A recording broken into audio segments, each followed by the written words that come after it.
What's the North Alabama is going to make sure they come in here and they got to be consistent. If they can handle them up front, it's going to be all about the offense and defensive line in this game tonight.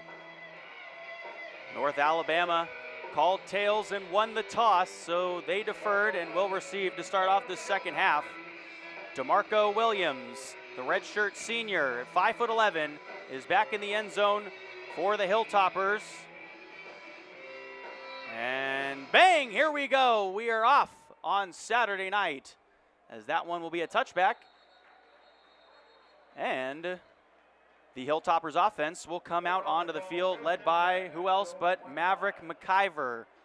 He comes into a program that's famous for high-powered quarterbacks. You had Bailey Zappi in 2021, and then you also saw Austin Reed from 2022 and the 2023 season. You know what? You got a Zappi. We call him, he was the Zap Band. So I hope, McIvor is going to try to set his own name and make his name for tonight. And the way they're starting off in double-doubles, they try to get the ball out pretty quick. The man in motion was Mack, and they'll give it off to the tailback Parrish, who goes over to the right side, maybe for 1 yard of a gain, and that'll bring up second down. Parrish, the freshman out of Valdosta, Georgia, ran for 928 rush yards and 21 touchdowns in his senior season. Yeah, great job on that defensive line there to hold him up, but see what they're going to do, and they got to be stout the entire game, North Alabama does.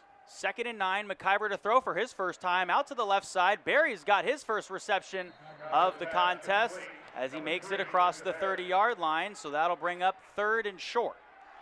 Really good hands by Barry. I mean, catching the ball with his hands and getting upfield. And when you put that in situations like 3rd and 1, it's manageable. If you can do that, you can be as consistent the entire game. This offense converted 58% of their third downs against Sam Houston last Saturday. McIvor to throw for his second time. Saw some pressure, almost intercepted over the middle.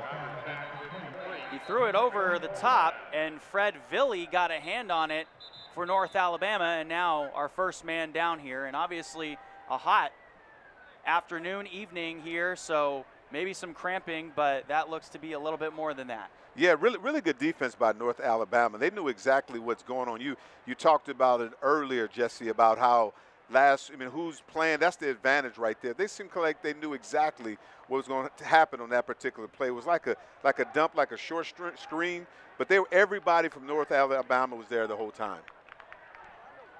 Now you got to hope that he's okay, but the North Alabama defense goes 3 and out, and our man is all right. Jabari Hill was down for a second, the senior out of Delray Beach, Florida. Played for North Alabama for the last couple of seasons.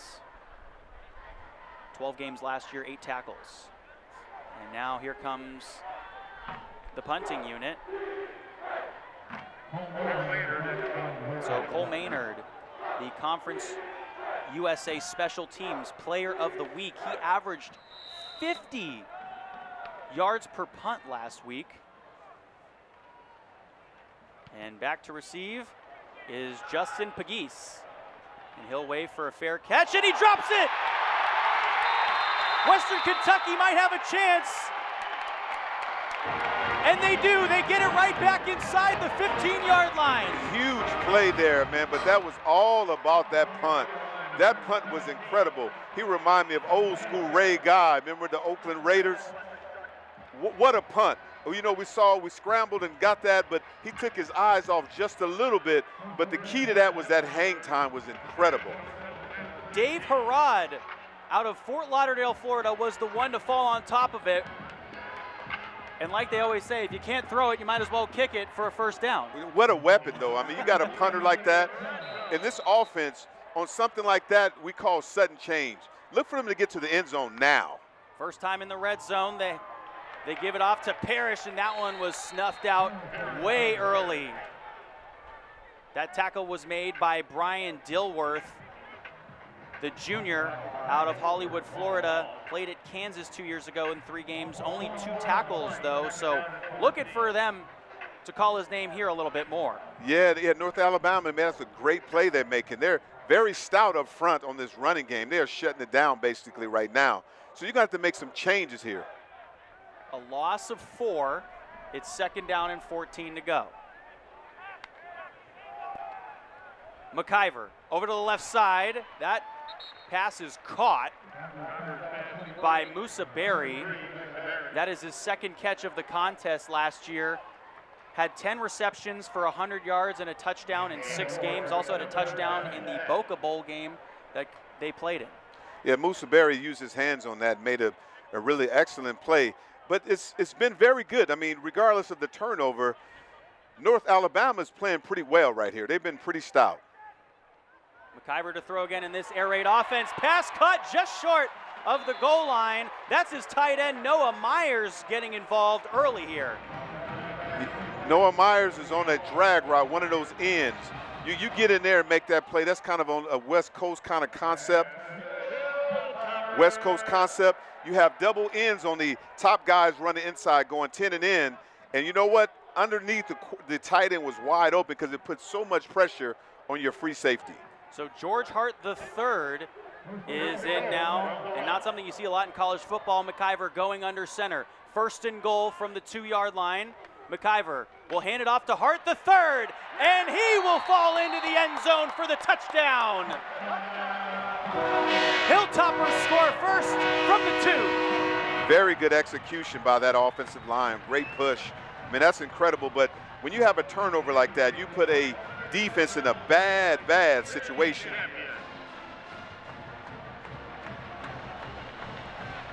Great, love that. That's just basic power.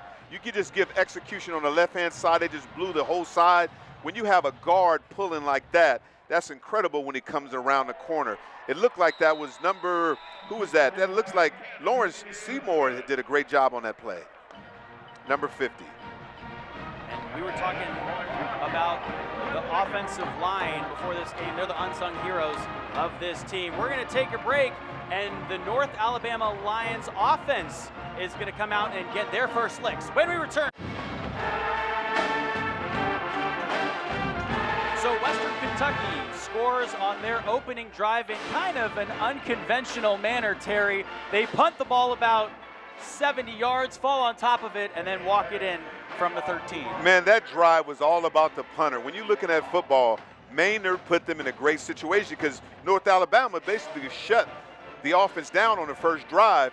But when you have a turnover like that, the turnover, it can happen to anybody because you can see there's shade and then there's also light at the bottom. So it's kind of hard for a punt returner to see that because shade on the one side and then it's so light, it's hard to kind of see what's going on. And it was confusing when you kick a ball so that high in the air. Cassidy kicking it off to Pegues, who has his 2nd chance now to return something here in this ball game. Makes it over to the flat on the right side. Up close to the 23-yard line, and that's where the offense led by Ari Patu will come out. So for how good the quarterbacks have been for Western Kentucky, North Alabama has had some issues with turnovers, specifically from the quarterback position. Last season, 23 of 26 turnovers came from the quarterback position. So let's see if they can clean that up a little bit here. Javian Allen is the tailback at the left hip of Patu, and he will get the first carry of the ball game for the Lions. Makes it up a gain of about 3 yards past the 25, 2nd down. Yeah, I mean, really good run. I mean, got 3 yards, but a lot of it wasn't as much penetration. What they're going to do is kind of give you a razzle-dazzle. They do mix it up a little bit. Great offense. I mean, they move very fast, but they do a lot of shiftings, confuse the defense to make you think something and give you a little eye candy. You think one way and they're going another way. That one is blown up in the backfield.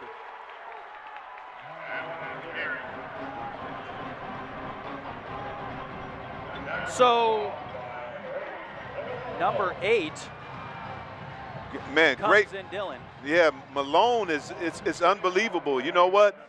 He came in there. He wasn't alone. Malone was alone on that tackle. What a solo tackle. Very aggressive, and I'm surprised he didn't fumble on that play. 3rd and 13 now. Patu's got to throw it, checks it off to the near side, and now making a move past the 30 before falling just short of first down yardage is Juice Allen, the senior at 5'9". You know what great, you know what I like about him in space, little wiggle, head vision, he can make things happen with his feet. And he got the first down on that. What a great play after being down deep, 3rd and that deep, what a great play. You want to put it in the hands of your weapons. Just a short screen pass. So they gave him the first down from the 33 now. Patu off to the near side, and his tight end, Caleb Heatherly, has his first reception.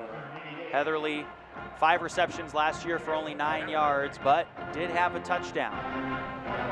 Yeah, they're going to go to tempo too. They're similar. These are 2 similar offenses. They're going to try to get the ball in. They go to trips, and then they're going to try to do quarterback draws and mix it up a little bit. And there was just a quarterback draw up to the 41-yard line. And you were talking about how they have all this pre-snap motion happening in their offense, and now you see Patu even coming out of the game. So they really try to confuse you, and that's something we were talking to Coach Helton about for the Hilltoppers. Yeah, I mean, that's really good. An offense like North Alabama, you want to make sure you're just not one-dimensional. They're going to do a lot of things. They add extra tight ends. Now you got on the reverse. There's so many things that they're doing, but it seemed like there's holding on the receiver on this, and like we see that down here. So our first flag came in from about the 49-yard line in Lions territory. Something happened down there. I mean, you were on it first, and then the flag came in, so a testament to you. Let's listen. Personal foul, face mask, defense number 11.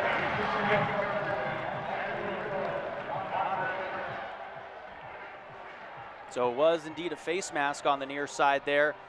And actually the quarterback on that play was Destin Wade, who is the sophomore. Yeah, on that play, he's going on the outside, but I don't know if it happened late. It seemed like there was unintentional on that play, but if it has nothing to do with being unintentional. If it's a penalty, it's a penalty. 3 receivers over to the right side now, and now they have man in motion. Patu alone, right side, pass is caught. Pickup of about 4 yards on the play, and KJ Fields, who is their main gadget guy, as they call him, gets the reception. Yeah, KJ Fields can make it happen in space too. That was just more of a sprint right, what we call a sprint right, and you look for the open receiver. You have different levels. You got short, intermediate, deep, and Fields happened to be wide open, so they threw the ball. They'll send out Fletcher and now get him in motion, and Patu calls his own number again and falls forward. Gain of about 1 on the carry. Yeah, Patu on that run looked like he had a little happy feet on there. He didn't hit that very hard. They try to run a quarterback power. If you're going to run power, you got to run it with some enthusiasm and some effort on that. And sometimes, you know, you got to make a business decision, Jesse. I mean. I'm all about making business decisions.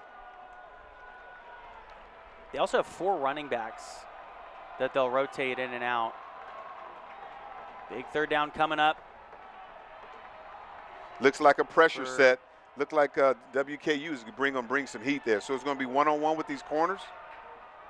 Option. 5-man rush, option it over to the near side. Room, space to go.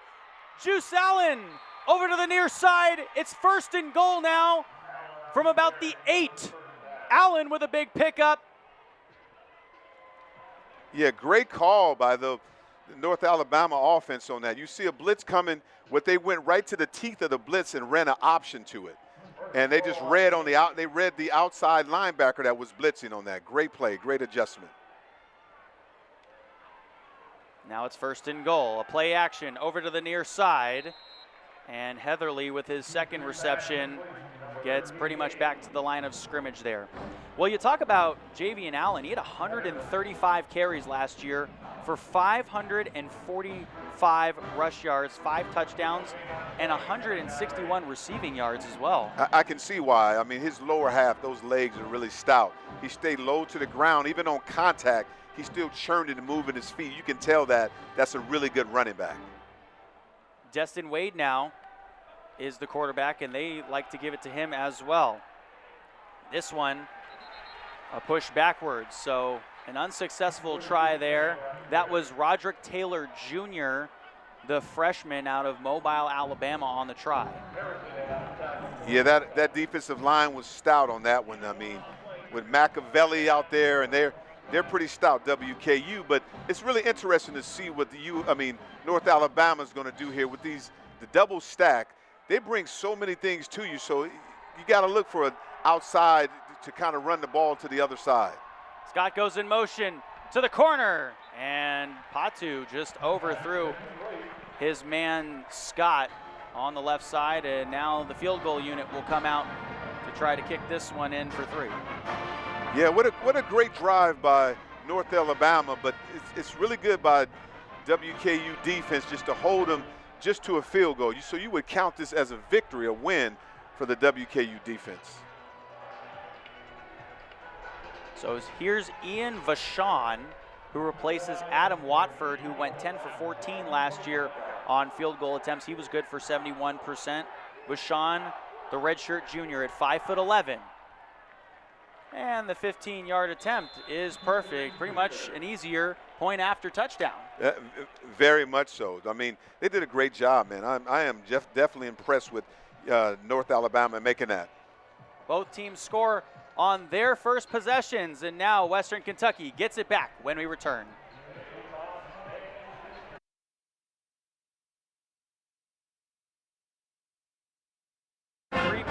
But they trail by 4 with Western Kentucky's offense getting a chance to come back out onto the field. And something we were talking about in the break, Terry, was the personnel changes that North Alabama employs.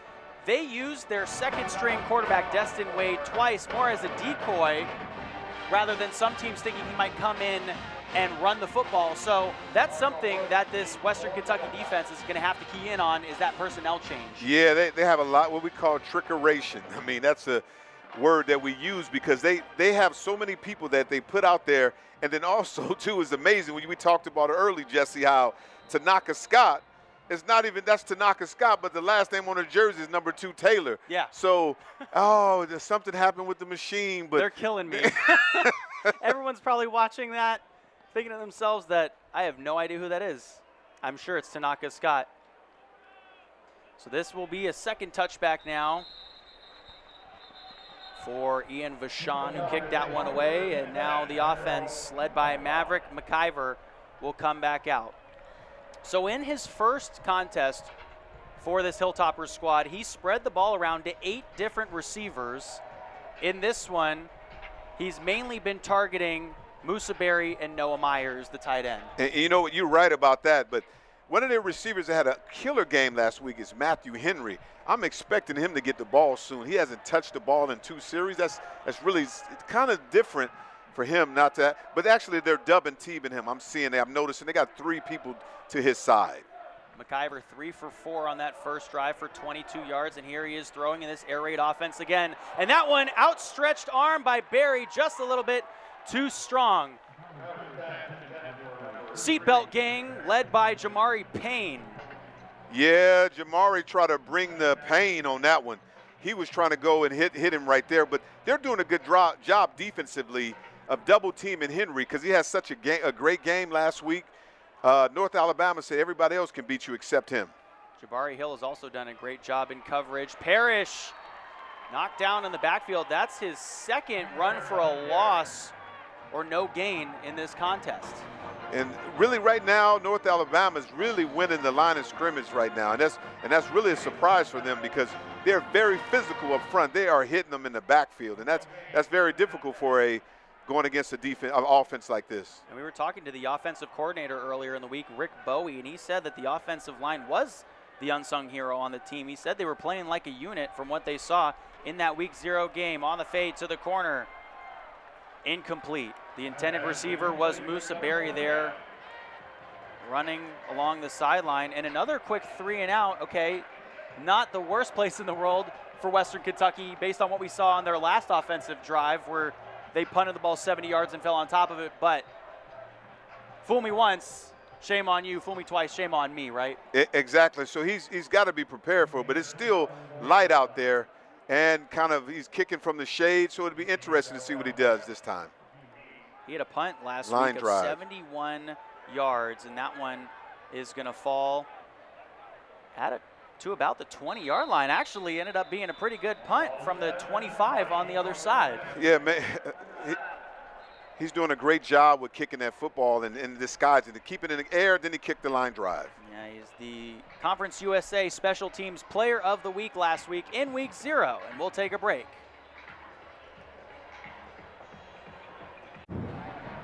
A 55-yard punt by Cole Maynard for the Hilltoppers will set up North Alabama from their own 20-yard line on the right hash. Hari Patu and the offense put 3 on the scoreboard in their first drive. Now with 5 minutes and 5 seconds left to go in the first period, they come on out for their second time up.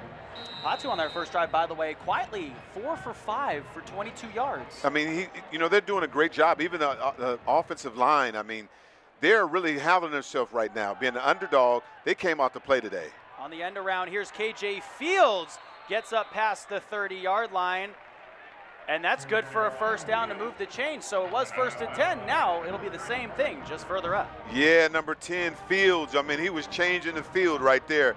Got speed on the outside corner.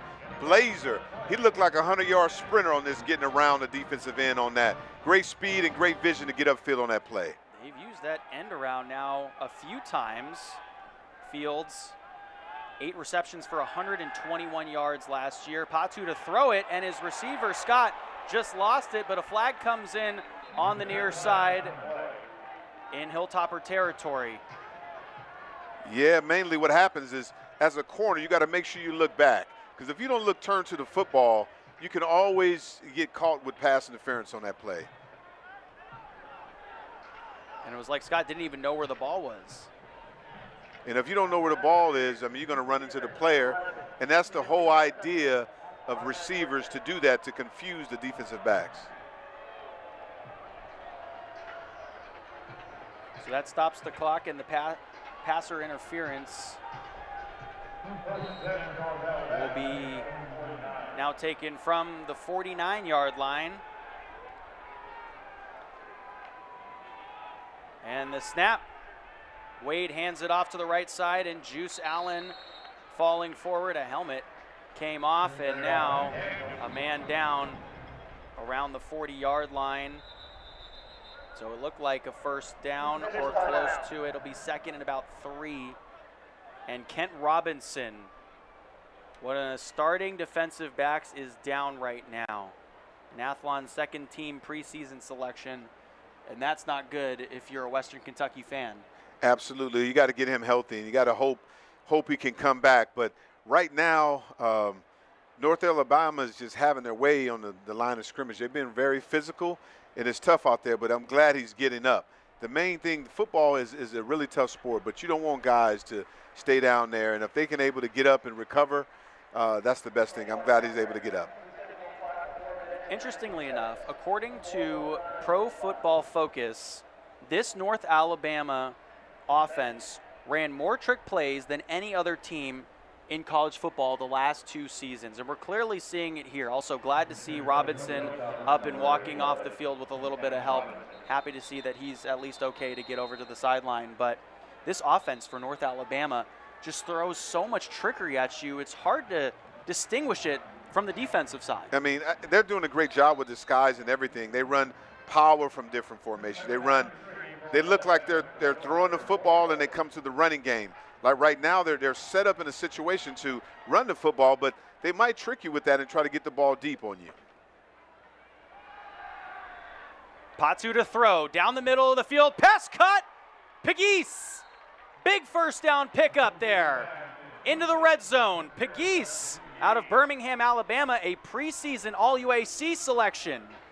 Yeah, see, I mean, they put so much pressure on the line of scrimmage. You're trying to stop the run, and he went right down the middle. Those 2 safeties had to split wide open. One thing I heard you talking about last week was how the opposing team was not able to throw down in the middle of the field against this Western Kentucky defense, and clearly they've done that a few times here. Patu tries to throw it on the out, and it looked like it got tipped there at the line of scrimmage. Yeah, but the main thing, like we talked about, is they're having a lot of success on that offensive line. Last week, WKU defense was able to kind of manhandle, but right now, North Alabama is holding themselves up. There's not a lot of pressure on the quarterback. The reason there's not a lot of pressure, you talk about trickeration, but like in this set right now, you don't know what it's going to. They threw the ball out of this situation. They ran the football, so you don't know. And also in the scouting report, Scott's the X-receiver, you know. So Patu calls his own number again. He's now run 3 or more times for at least 3 yards. Yeah, and that was a design run, quarterback run, quarterback power on that. Design run, quarterback from the beginning. You see the guard pulling. Great job getting upfield. If he was a running back, he would have had more. I think he would have had more yards than that.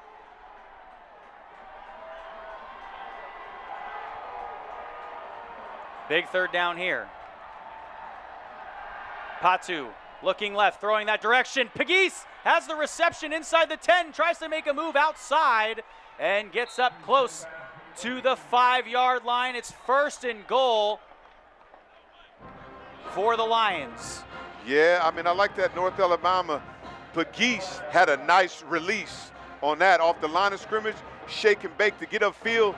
I mean, he had lost yardage. I mean, he did not have the first down. He used his feet, so yardage after the catch. You watched Talladega Nights recently, shake and bake? Of course you did. Oh, coming wow. back.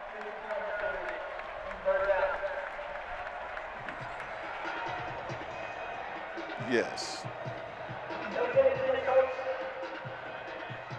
So that one's going to get walked back after the passer interference call. Yeah, that pass interference was basically like on a pick route. They kind of, you know, they try to run an underneath scheme or something with all those receivers. That's the only thing North Alabama's been doing is when they're on the fringe, they do really well, then they hurt themselves with some type of penalty or a turnover. 2 receivers over to the left, 1 over to the right. Patu on the play action. He's going to throw down the middle of the field again into no man's land and almost intercepted. 2 Hilltoppers were there. Jalen Lewis had his hands on it, and I don't know what happened, but you know what's interesting? We were talking to defensive coordinator Coach Merritt earlier in the week, and he said that he's an uncanny ability to play the ball in the open part of the field. He's like a receiver playing defensive back, and he just missed that one. Yeah, he had the ball in his hands, but it was knocked out of his hands by one of the other defensive backs. I mean, he would have had that ball, and he was, I think it was Jarius Mack. And the 37-yard attempt is good. No, Jalen Ameri. Excuse me.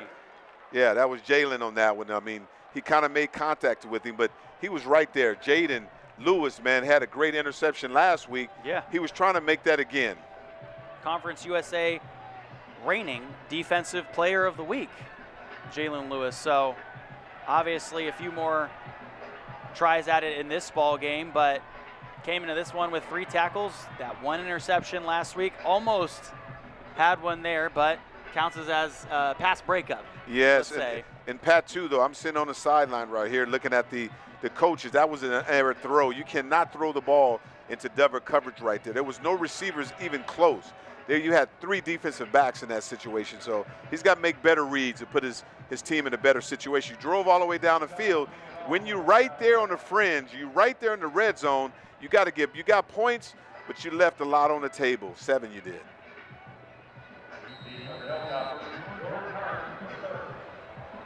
George Hart III is back to receive in the end zone now as Western Kentucky gets the ball back with 2:15 to go here in the first quarter. They lead by 1 over North Alabama. Vachon to kick this one away as the sun sets over the hills in the distance.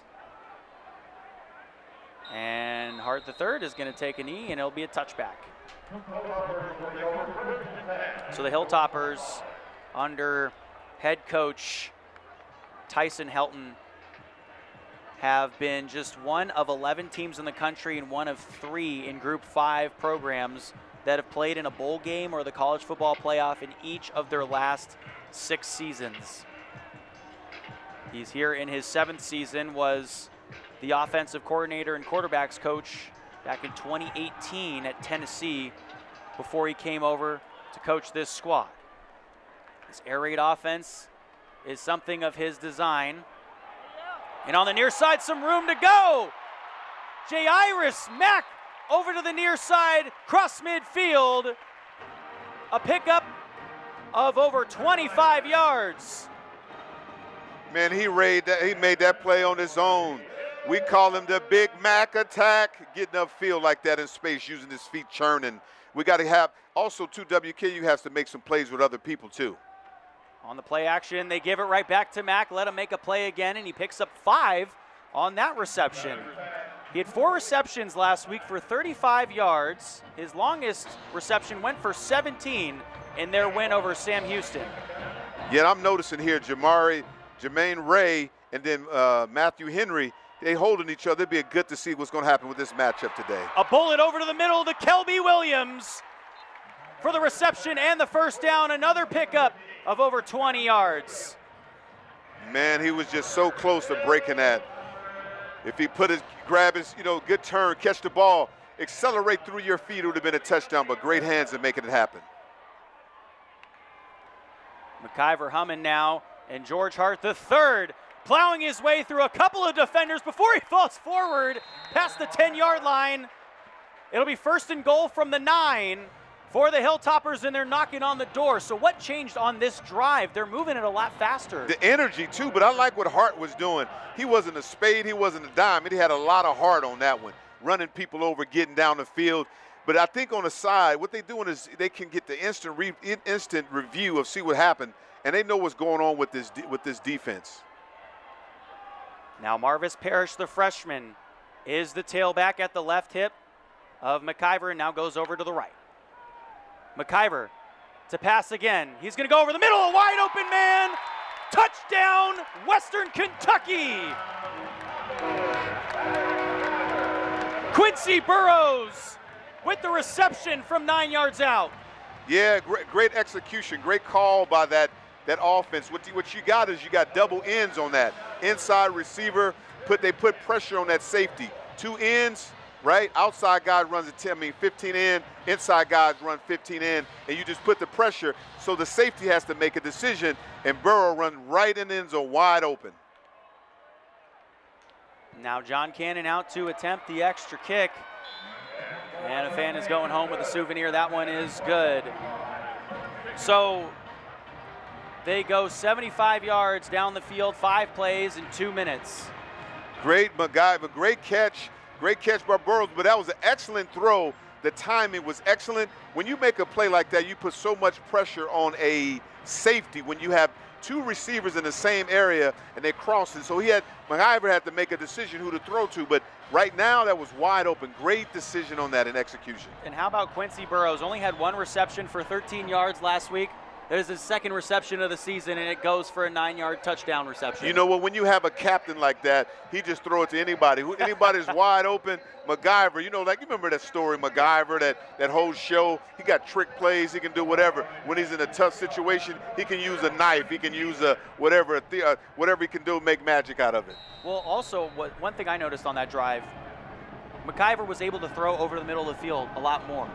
Yes. Did you see that? Yeah, I noticed that too, because what they did instead of the first game, not the first couple series, they only had 1 person attacking the safety. Now they're double. They decide to put 2 receivers on that one side. And a big tackle out at the 10-yard line. Pegues got stopped. Averion Cole coming around there made an excellent play. That's how you get a chance to get on that starting job, is make sure you do well in special teams. And Averion Cole, the backup for DeMarco Williams, and now obviously with Kent Robinson, who went down on that last defensive drive. You hope he's okay, but maybe Averion Cole with plays like that gets that +1 game changer. getting more towards a starting role. Exactly, and then you had Ali's out too. This Like- is going to be interesting. And that one, a hit on the near side as Pegues gets another reception. Pegues, his second reception now for about 30 yards in the ball game, and it's now 2nd and 3. Yeah, Pegues is very physical. I mean, I like how he catches the ball and get north and south. That's just really, it's just really an extended run right there. So Pegues has them around the 20-yard line. When we return, Western Kentucky. Back here in Bowling Green, Kentucky to start off the second quarter here between North Alabama visiting Western Kentucky. I don't know about you, Terry, but that first quarter went very quickly, and I think it's because of the pace that both of these offenses are playing at. Absolutely. If you blink, you'll miss something. But what's good about now, though, now it's all the shade is here. Now the sun is getting out. It's going to be an even playing field. It's going to be interesting to see if North Alabama can keep it up. If we can, for some reason, they got to get the juice out there, got to get the juice loose to help them make some plays. Fletcher in motion over to the right side. Patu targeting over the middle of the field. And Pegues, is that another catch? Did he bring it down? Wow, that's a nice catch for a first down up to the 32. Yeah, he's making things happen on that play. Running, catching, using his hands in tight coverage. I mean, he's a very good receiver out there and very physical in making things making things happen. He's been very physical, and he's continuing to do that. 11 receptions for 44 yards last year, as that one will go for maybe a 1-yard gain, 2nd down. So it's very interesting to see how North Alabama, they even putting out linebackers. I mean, this is crazy. Now you got offensive linemen spread in a receiver position. It's flanked out right. And you hope he declared as eligible. Patu through the middle of the pack over towards the flat. Getting close to the 40-yard line, still short of first down yardage. Has about 3 yards to go, and 3rd down coming up. I mean, what's really interesting about this, Jesse, I've never seen this. When you have a tackle, you have both tackles spread wide out to right and left as wide receivers. And the trickery is what we were talking about earlier. And now Patu again bounces to the outside, now into the flat, first down and more as he slides up to about the 45-yard line. They're going to mark him at the 47 or 48 is what it looks like, but he's in Hilltoppers territory. Yeah, what a great offensive plan. I mean, he's looking at some things. Patu knew exactly what's going to happen. It made it look like pass and then got the ball and got upfield. Patu has 5 rushes for 30 yards. A flag comes in on Pegues' reception on the far side. And usually it's holding from on the offense Yeah, when the receiver looked like he just threw it. It was obvious.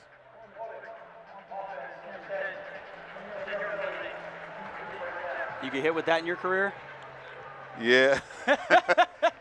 Yeah, that was totally not even holding. That was grabbing around the collar. So, I mean, I know receivers try to be physical and make things happen, but it's just one thing throughout what's been killing North Alabama, just that one penalty or turnover that's caused them. They were doing really well all the way down the field, and those penalties are hard to come back from.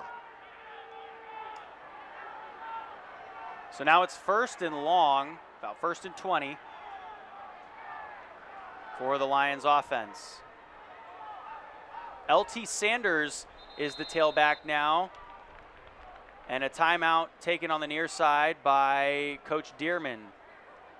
Dearman not happy, very animated on the near side there. And so we'll take a break and see what he might have been upset about when we return here. Western Kentucky is up by 8.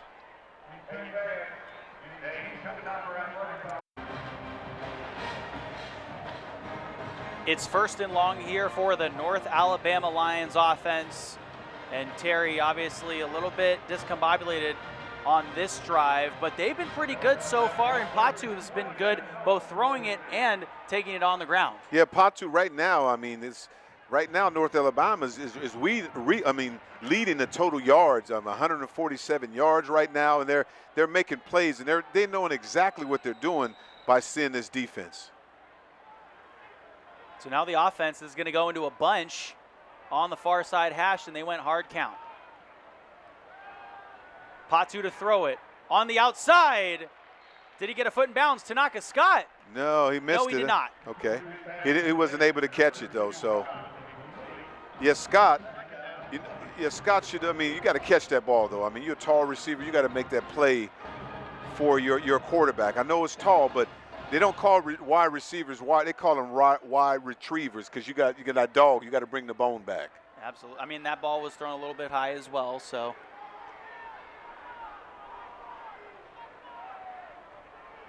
Fletcher sent out to the left. That pre-snap motion, they give it to Fletcher. Comes around towards the near side and picks up about 3 or 4 on the carry. Still third and very long to go. Yeah, great support right there by the safety Lewis right there. He was the contained defender, and he made sure he did a great job to come up. You see what happens with that penalty, 3rd and 18, you put yourself in a bad situation.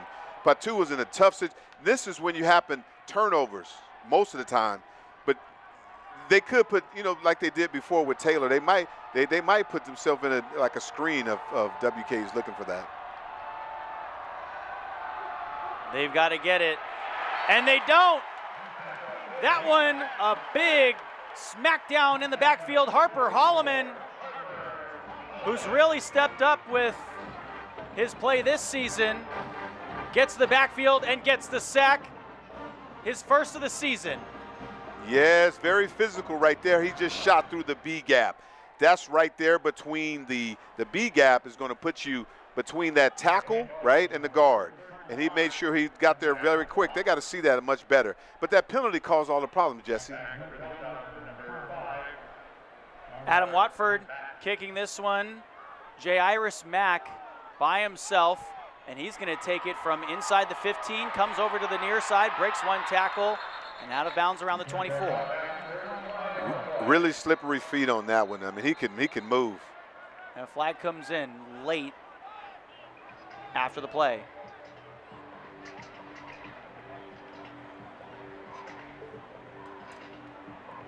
So if it stands, it would be from about the 23-yard line is where the near side official marks them down at. Maybe a hold on the return.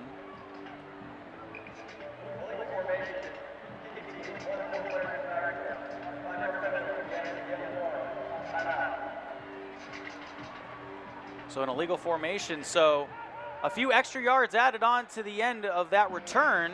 And with 11:15 to go, we'll take a break here in the second quarter. Western Kentucky still up by 8 as their offense looks to come back out onto the field and continue their aerial attack.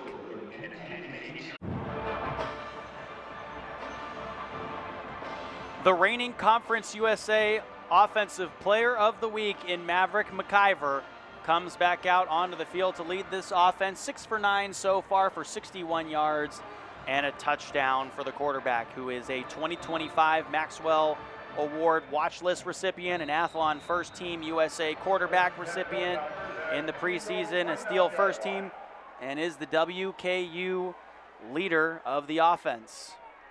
Yeah, right now he's 6 for 9 with 61 yards. So he's making things happen, but was very interesting to see if they can get the ball into Henry's hand. He has not caught the ball, not one pass. Over on the far side now, pass caught by Hutchinson. And Hutchinson gets up to the 35-yard line. So while Katie Hutchinson might be the diminutive receiver on the squad, he's quick and has great explosiveness. Yes. You know, he can take the ball to the house at any time. We're playing in Houch, so sometimes Katie is called Katie Take It to the Hutchinson.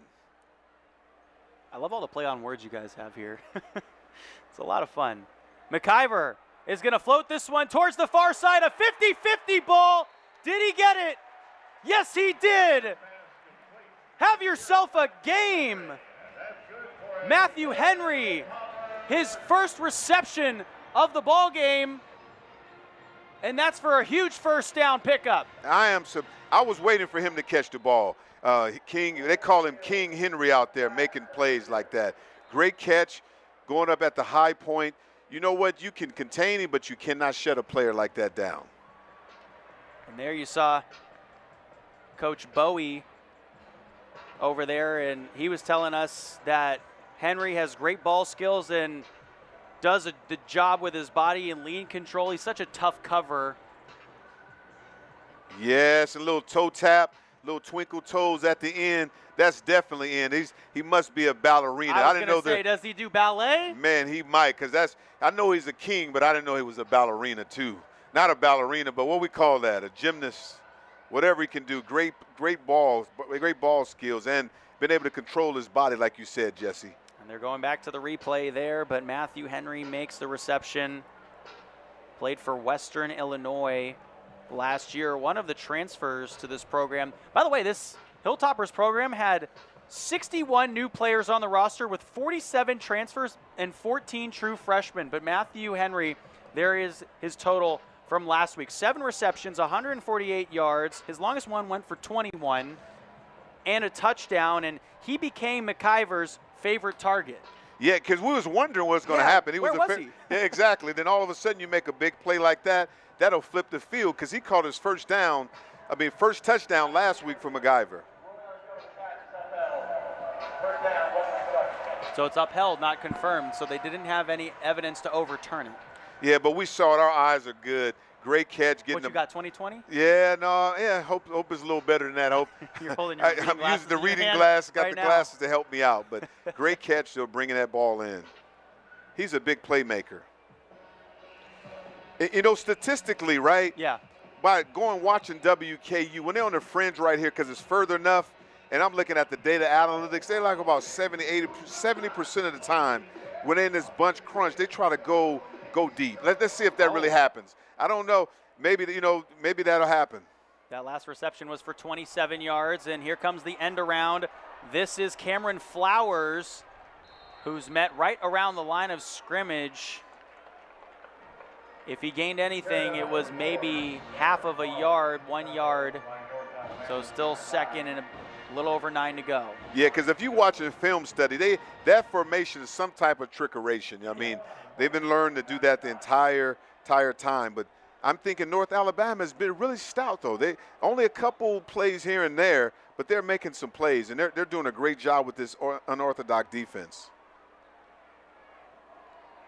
Over the middle, this one pass caught by Williams, and that'll be good enough for a first down inside the 30. Kelby Williams out of Houston, Texas, the senior, went to Old Dominion last year, 52 yards and a touchdown in 7 games. Yeah, great pass right there, getting that ball out real quick. Now it's time to go deep. McIvor floating it, incomplete. Tried to get Musa Berry on that go route. Man, over here, you know, this is the home of the Corvette, so this offense is like NASCAR. They're going so fast right there. And you know what? It's more like a Corvette.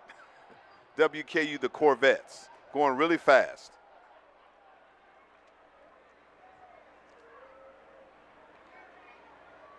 McIvor does it himself, falling forward to the 20. Yeah, he's not normally a runner like that, though, No. so that was different. I mean, that was kind of a delay, like almost a quarterback draw. So it was kind of a recheck with me.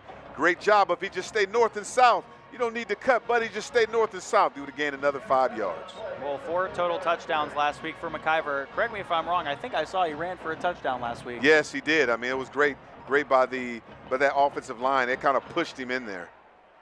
He also threw the ball 51 times last week against Sam Houston. Completed 33 of them for 401 yards. This one over towards the far side, incomplete. Trying to figure out who might have been his intended receiver there. Matthew Henry was at the bottom of that route, and then you had Hutchinson somewhere up near the top with Berry.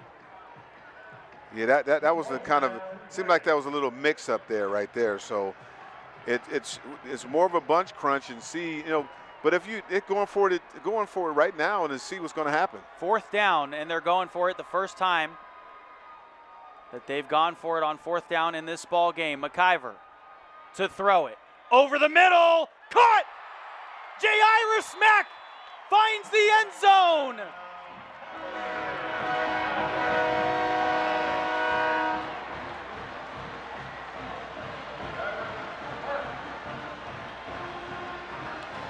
Jairus is making plays. Jairus Big Mac making plays all day, clutching the red zone. But great throw by McIvor, getting that ball. I mean, getting the ball out there, you know, having 4th and 3. Say, you know what? Instead of going for the, 3 yards, we're going to go for the end zone. Crazy to take an end zone shot, by the way, on a 4th and 3. It wasn't like a 4th and, 6 inches. Yeah, they say, McIvor said, I'm not scared. Are you scared? I'm not scared. So McIvor and Jairus Mack connect for their first time this season for a touchdown, and now Western Kentucky is up big here in the second quarter with 8:14 to go.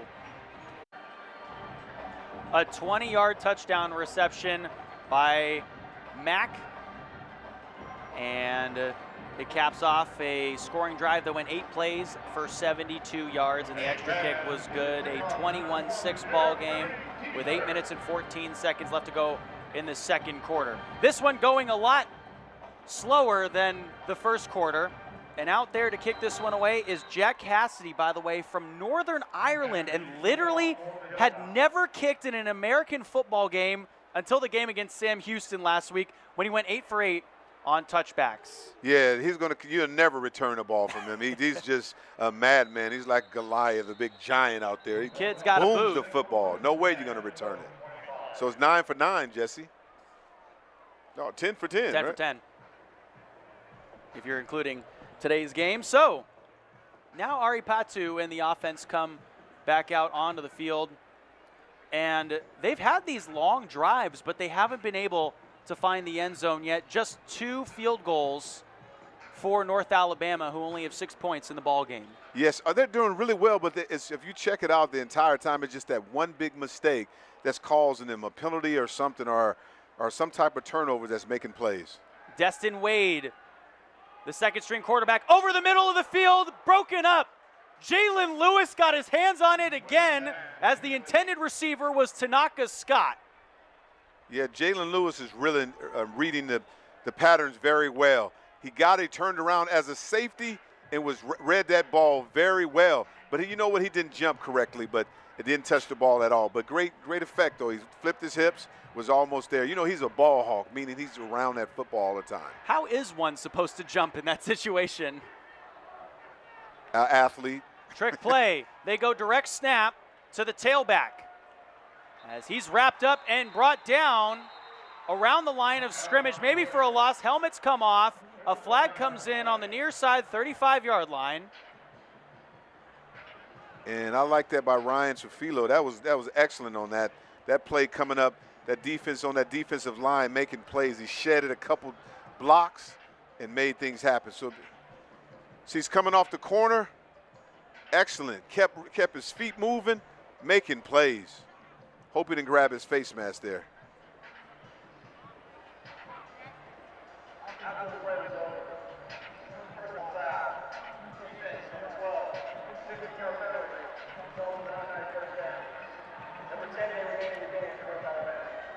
Javen Mack gets hit with that penalty, the senior from Athens, Georgia, who played at Charlotte last year in 5 games.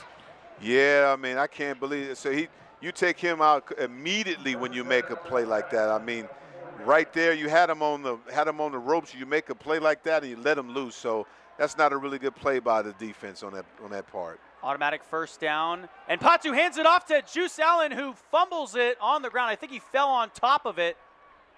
But after a big penalty that helps the offense, they lose 3 yards on that first down carry. Yeah, that was on the quarterback there. That was almost a pitch. You took the wrong angle, wrong step. You got to take a V step instead of a lateral step like that and get it to the running back very quicker.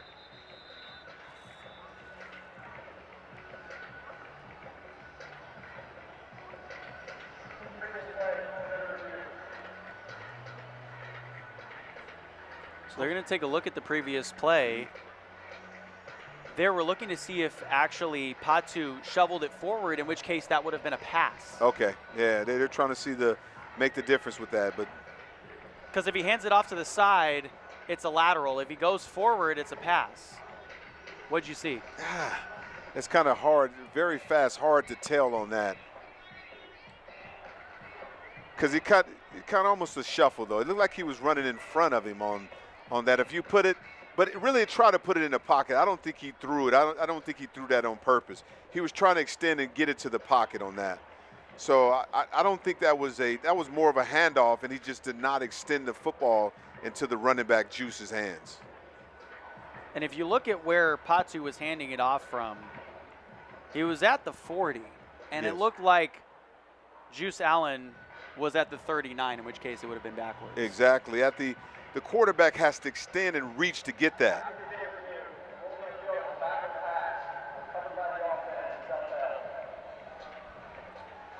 A backward like we pass. all thought, except for a backward pass.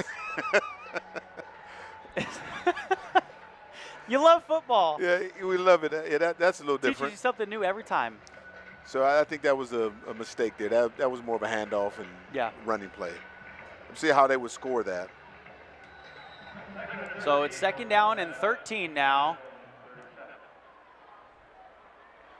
from the Lions' 37-yard line. Patu to pass, a quick slant on the near side. Scott's got the reception, and he makes it up to the 42.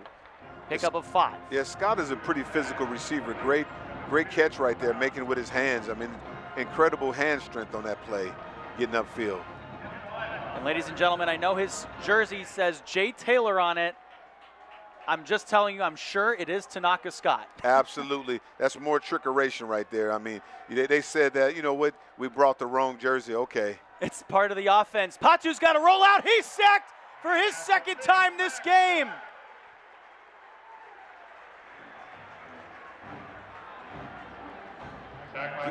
Great swim move by, looked like Dominic Oliver on that play. Great hands. I mean, he got around there so fast, and he's making plays like that. If you have that kind of athleticism, you can make things happen on that. He didn't even get a chance to blink on there. There was a couple of guys. Holloman was back there too. And it was one of those situations where Oliver looks at Holloman and says, you want it? I got it. You want it? I got it. All right, I got him. Yes. We call that a TE stunt. Tackle in on that. They kind of did a switch on that play. So here comes the punt. Jairus Mack will let this one bounce inside of the Hilltoppers' 25-yard line. And the offense for Western Kentucky will take it about the 22. So North Alabama's offense quieting down here after a very aggressive and quick first quarter. They've sort of slowed down here in this 2nd quarter. Is that because of the defense of Western Kentucky? Yeah, a couple of plays there here that the defense has changed a little bit, but also too, there's always been one big penalty or one big mistake that caused them so much problems. So here comes McIvor and the offense. McIvor rolling to his right, looking downfield, 50-50, ball is caught, one-handed catch, K.D. Hutchinson down the sideline, touchdown!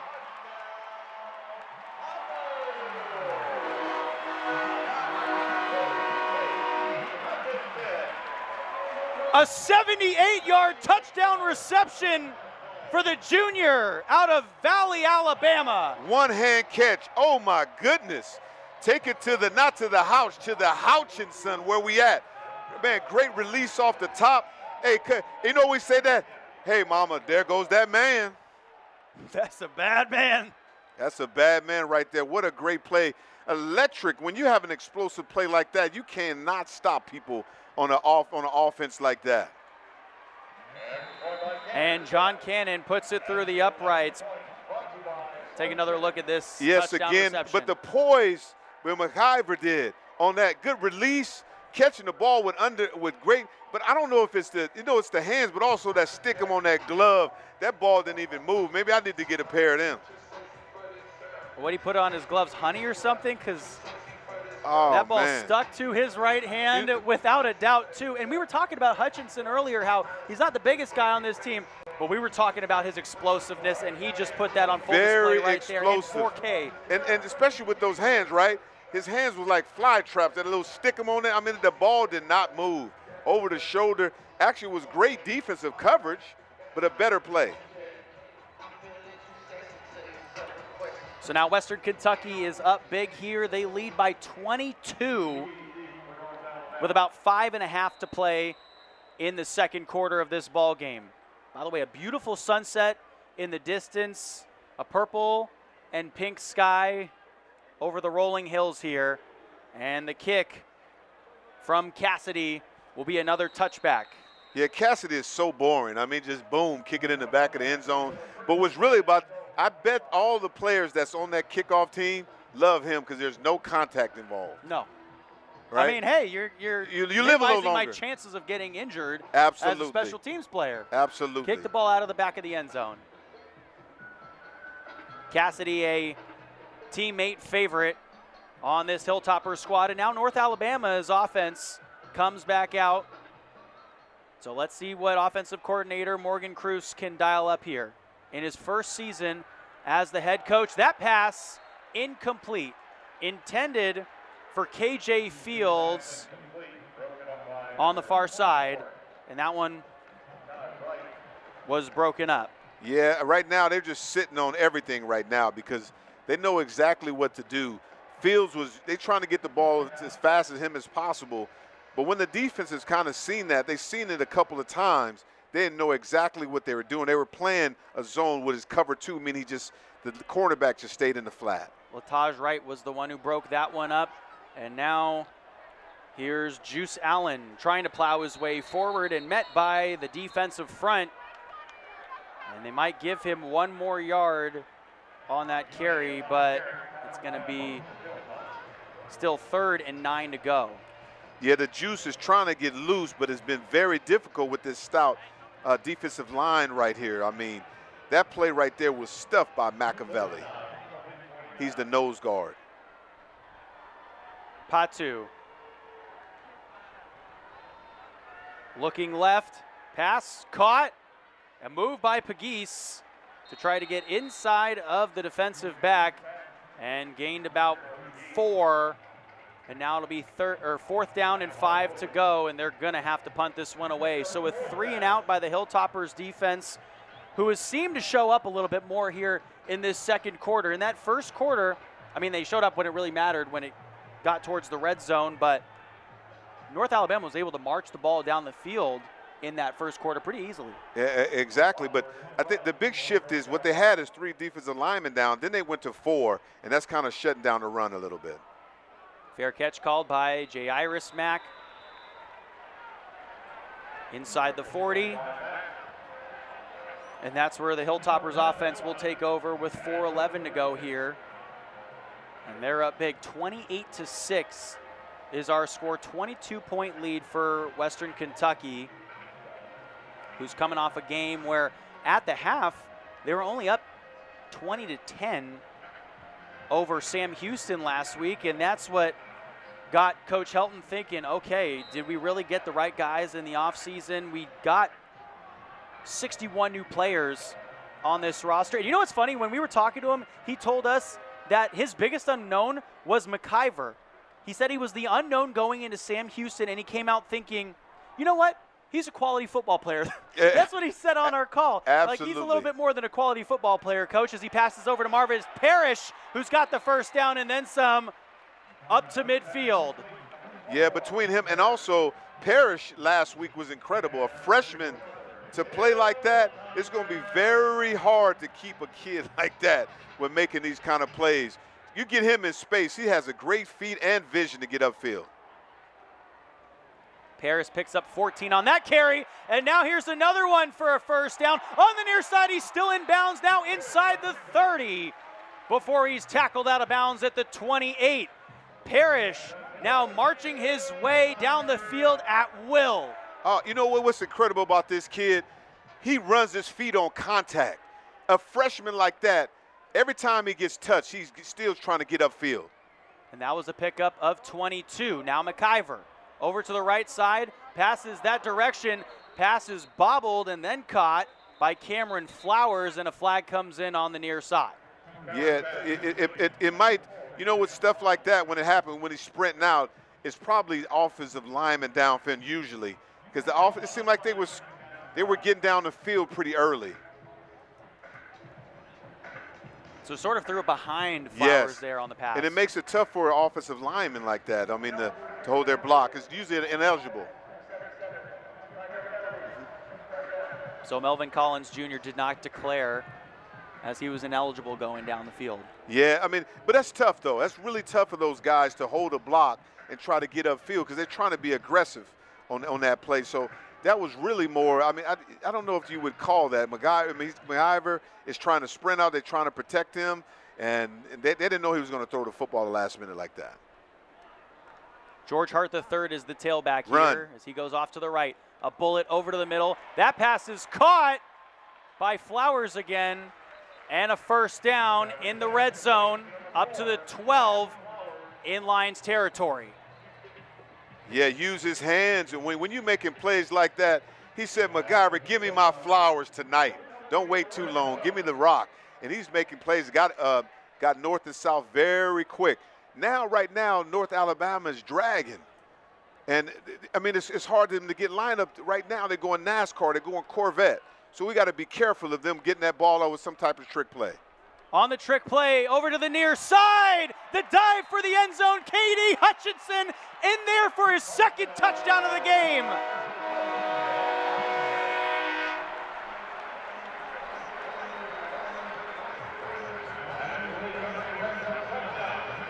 Yes, you can see that obviously. When you got that stack receiver like that, they was trying to hide Hutchinson. That's two for him. He took two to the ouch. Great play on that, great speed. But that was a lot of trickeration. So they try to do the same thing that North Alabama was doing. They're taking a page out of the North Alabama book, and now over 290 yards of offense in this game for Western Kentucky as the kick goes through. Yeah, good play right there. That was a great setup on that. Getting to the end zone. I mean, he used to, KD also was a punt return, a kickoff return, and punt specialist. So in space, like you said that early, Jesse, that he's known for getting plays and making things happen in the middle. K.D. Hutchinson had 4 receptions for 34 yards last week and a touchdown. He's up to 3 touchdowns now on the season. 383 yards last year, 3 touchdowns for the junior. And he's a huge part of this offense, and that slot position, they have 3 guys that they can rotate in there at whim. K.D. Hutchinson, Cameron Flowers made a couple of catches on that drive. We haven't seen Marvin Sims yet, the junior, but he's a good depth piece at wide receiver in the slot position as well. Yeah, you're right. Don't hold your breath because I would expect him to be out there too. But also, too, they got more receivers. Like Henry caught a lot of balls last week. And you watching the video, and now you got to look at what's going to happen today. So it confuses any defense. And we also didn't see that Musa Berry really hasn't caught the ball too much in this one either. 2 receptions for 10 yards after having 6 for 90 in their contest against Sam Houston. And if you notice this too, it seemed like the Hilltopper defense, I mean, they're catching their breath, like they just wholesale a lot of people. There's all new players out there right now. The Hilltoppers on top right now, 35-6, 29-point lead. Now over to the near side is Juice Allen. Yeah, this is the series right here. You got to make something happen. 35-6. You can't go into the half without making something happen on this drive because it would be difficult to even come back this entire game. North Alabama's got some pretty heavy hitters in the earlier part of their schedule before they go into United Athletic Conference schedule. Had a 7th place finish last year in the UAC conference, 3-5 in the conference, 3-9 overall last year, and that pass is wide of Heatherly, the tight end. So they play Western Kentucky here, and then they have Illinois State, who, I mean, that's a solid hitting squad as well. and Abilene Christian, and those are pretty much their next 3 out of 4 matchups. So we'll see what they can do when we return here. You're watching college football on ESPN Networks.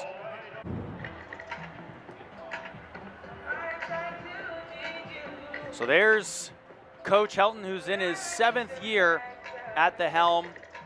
In 2018 came over from Tennessee and then has led this Hilltopper squad to nothing but success. They were 8-6 overall last season, 6-2 in Conference USA, and reached their 6th bowl game in 7 seasons. So if there's a successful coach in the business, that's the man right there. Yeah, Coach Helton was telling the defensive coaches, man, we want the ball back.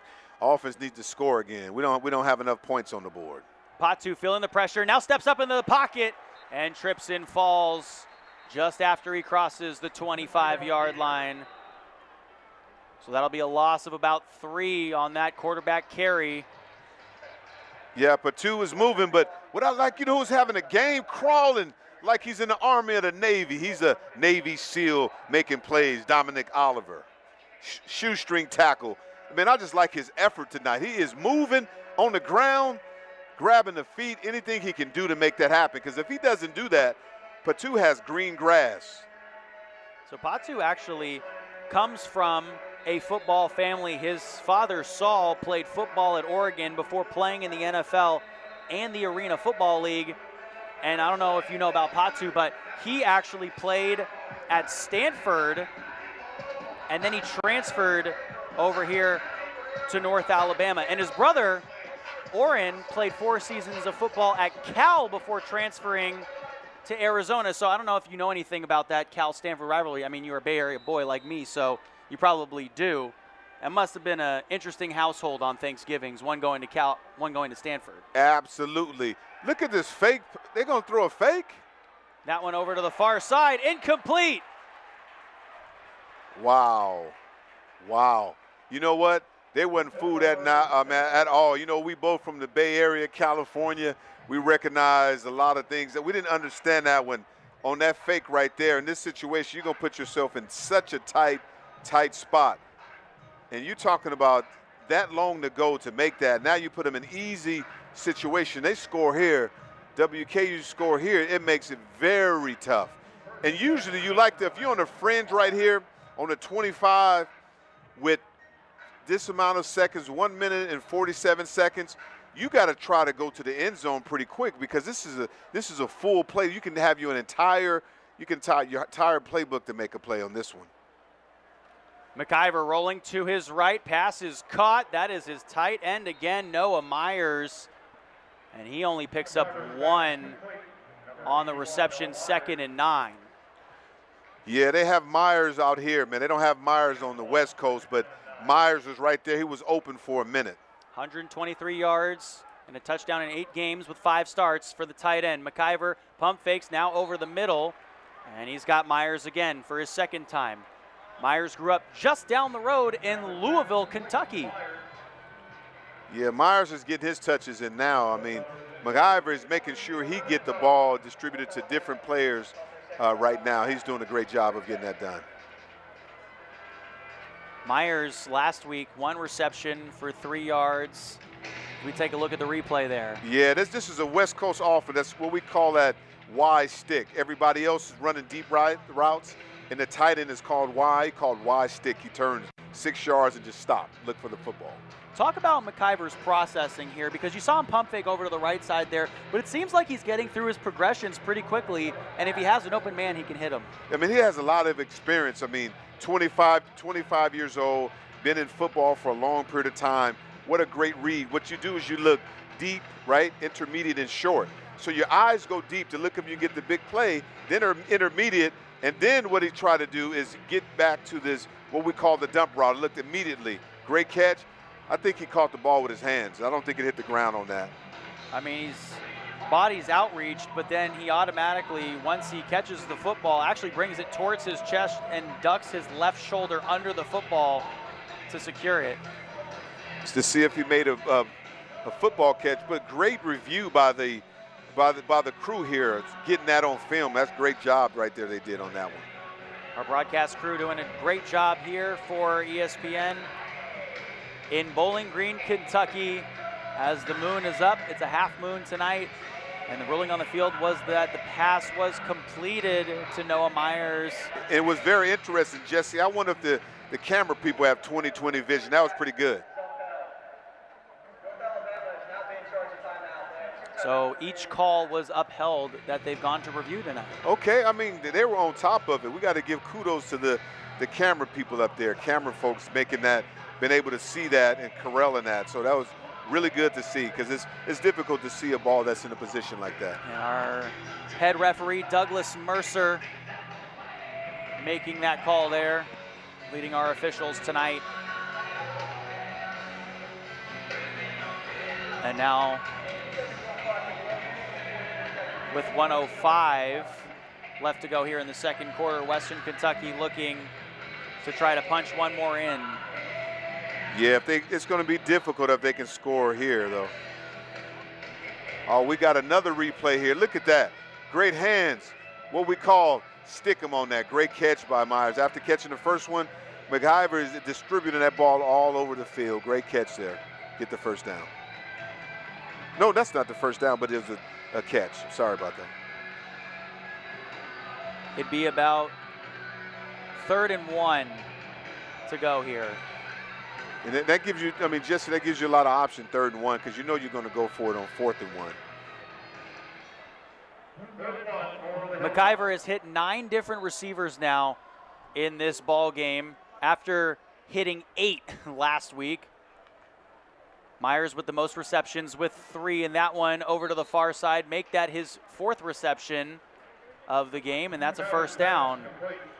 Yeah, I mean, he's doing a great job with isolating the Y. We call tight end the Y. He did a Y stick. That was a Y choice. If the linebacker is outside of him, he go inside. If the linebacker is inside, he go outside. So the linebacker was inside, he went outside on that. George Hart blown up on the far side, maybe gained 1 yard or so. It'll be 2nd down and 9 to go still. Great reaction there by the defensive back on that. He got up there very quick and making plays. Very, very canny play. Number 18 there. 18's Seth Hampton. And I mean, this defense for North Alabama has been flying all over the place. It's just been difficult once McIvor can get that big play. Yeah, and you know, right now, if you look at he's checked with me. He's looking at that defense. Watch out now. The tight end he's going to go look at his tight end or get the ball up deep. Far side.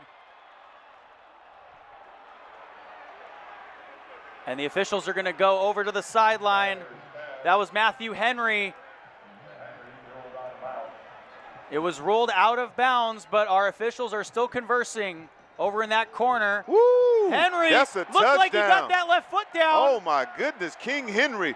Oh man, and you know that might be on ESPN. You know what? On Randy Moss, you just got mossed. And they rule it a touchdown. You got mossed. Matthew Henry. Get up, boy. Go get that slam dunk. Go get that ball way in the air. Going against one of their best cornerbacks. Hey, Mom, there goes that man again. That is his 2nd touchdown reception of the season.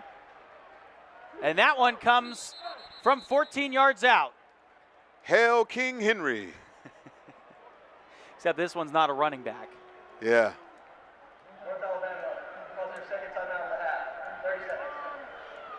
So North Alabama will take a timeout here with just 48 seconds left to go in the second quarter. And Western Kentucky has completely blown the barn doors off of this event in total. Wow, this has been crazy. That first quarter, though, it was neck and neck. It was 14-6. And then Western Kentucky puts up 27, almost 28 now with the extra kick, unanswered points in this second quarter. Yeah, making big plays off the mistakes. It's North Alabama was in the game, and they just made mistakes just too crucial in situations. And then all of a sudden, WKU just dominated the rest.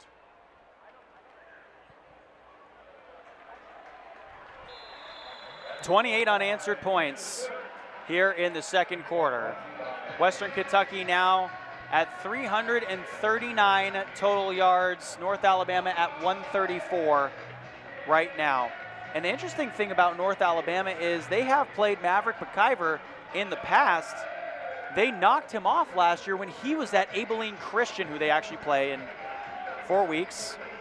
He's at Abilene Christian last year, who was the number 10 ranked FCS team in the country in 2024. And that was North Alabama's first ranked win in school history. First ranked FCS win in school history. And guess who the quarterback of that Abilene Christian team was? McIvor. Maverick McIvor. Yeah, but the only thing is, though, he didn't have them weapons there. I mean, these receivers and this offensive line either.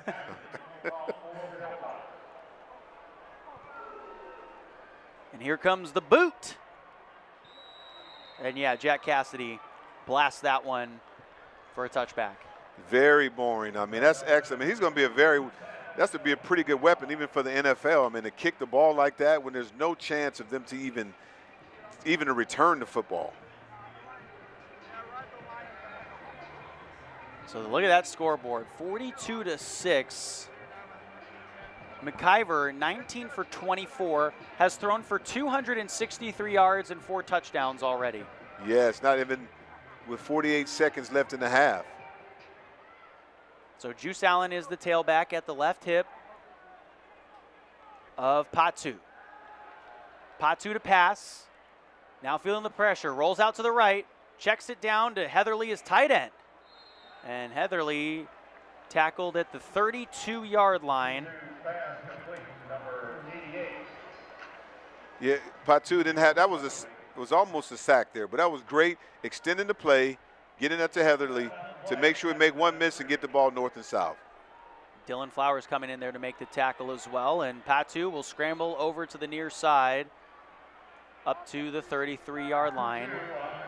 Did not really look like too much of a gain there, and they'll give him 1 yard on that carry, 3rd and 2.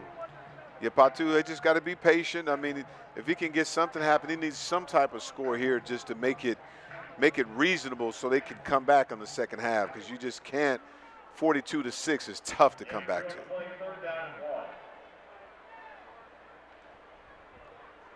Play action. Patu rolling to his right again, and Juice Allen drops the pass. I mean, might have heard the footsteps there coming from Dave Harrod. Yeah. Harrod, who fell on that punt. Exactly. Earlier. I mean, now they're punting. I mean, that's a tough spot. I mean, but the mistake they went when they had that fake and didn't get it, that made it a tough situation. So WKU is in what they call safe punch. You don't even bring your punt return team out. You keep your defense out to make sure there's no more trickeration. So Western Kentucky will take another timeout. That's their second of the half. It'll be 4th and 1 and a punt coming to Jairus Mack. And look at Coach Helton. I mean, he's he's still trying to score for 15 seconds. Yeah. He just wants the football back. No matter what, pacing on the sideline, never satisfied. But that's a sign of a good coach, though.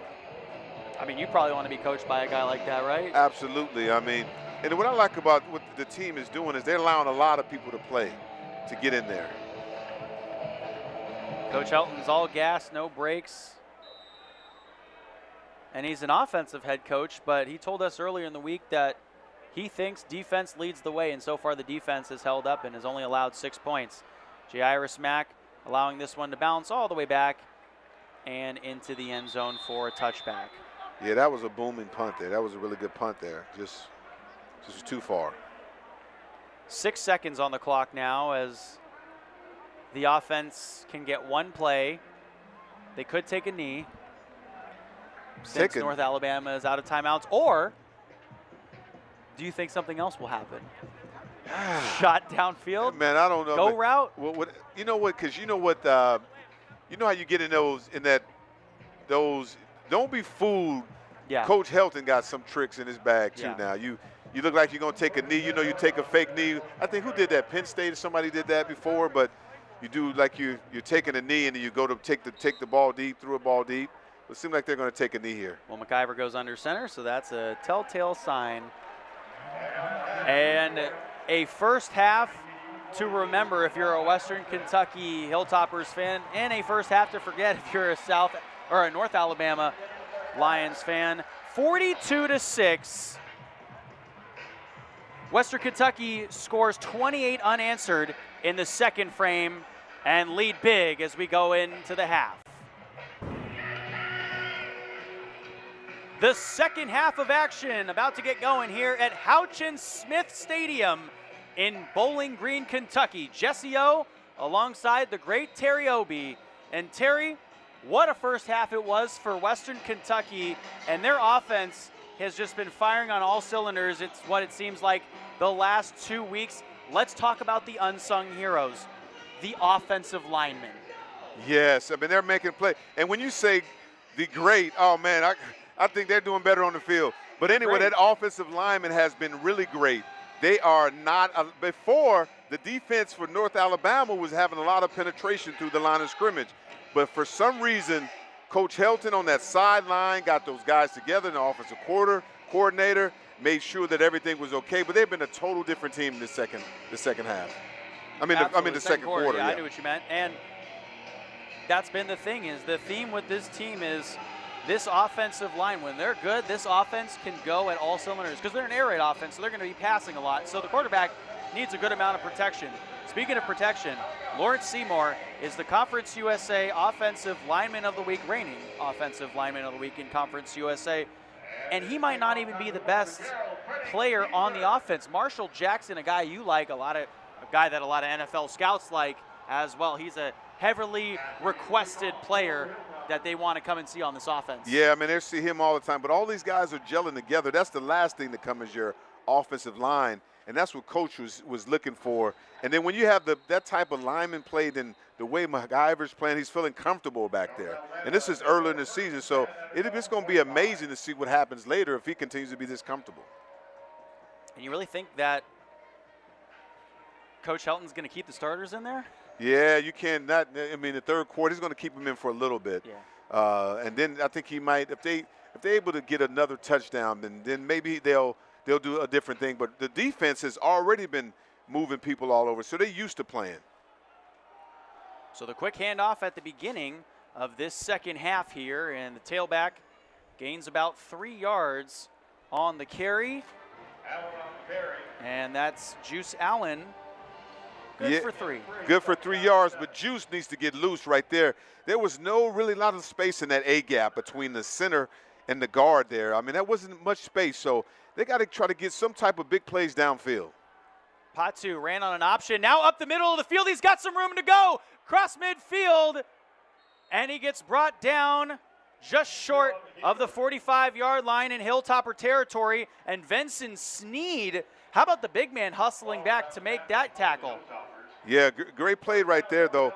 But Patu, great read on that misdirection. More of a quarterback counter. He went the opposite of what the blocking was going on. A great read on that, and he saw that. We call that midline, where you look at the linebackers and how they penetrate, and then you pursue the outside. On the near side, Allen picks up 2 on the carry, 2nd and 8. Up to the 45. Yeah, I mean, they got to make some more big plays. You got to get something in the air, though. You got one of these wide receivers have to make a big play for Patu. I mean, in order to get back in this game, you got to make plays like explosive plays like WKU the Toppers made early on offense. Hilltoppers offense went off for 338 yards in the first half in total. Patu looking near side. Heatherly with the reception. Gets 3 more on that one. And now it's 3rd and about 5.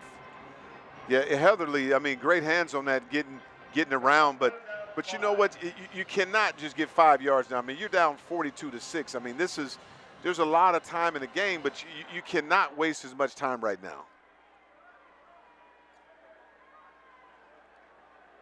Allen motions out to the left. That pre-snap motion before every single snap will be good for this squad in the future. And that pass incomplete, intended for Caleb Heatherly. Patu now 11 for 19 on throwing the football in the ball game. Yeah, they had him on his heels on that play. That was what you call a snake safety blitz on that. S stands for snake. He went on. He was winning the C gap on there to make that play outside the tight end on that play. They're going for it on 4th down. He's going to punt it.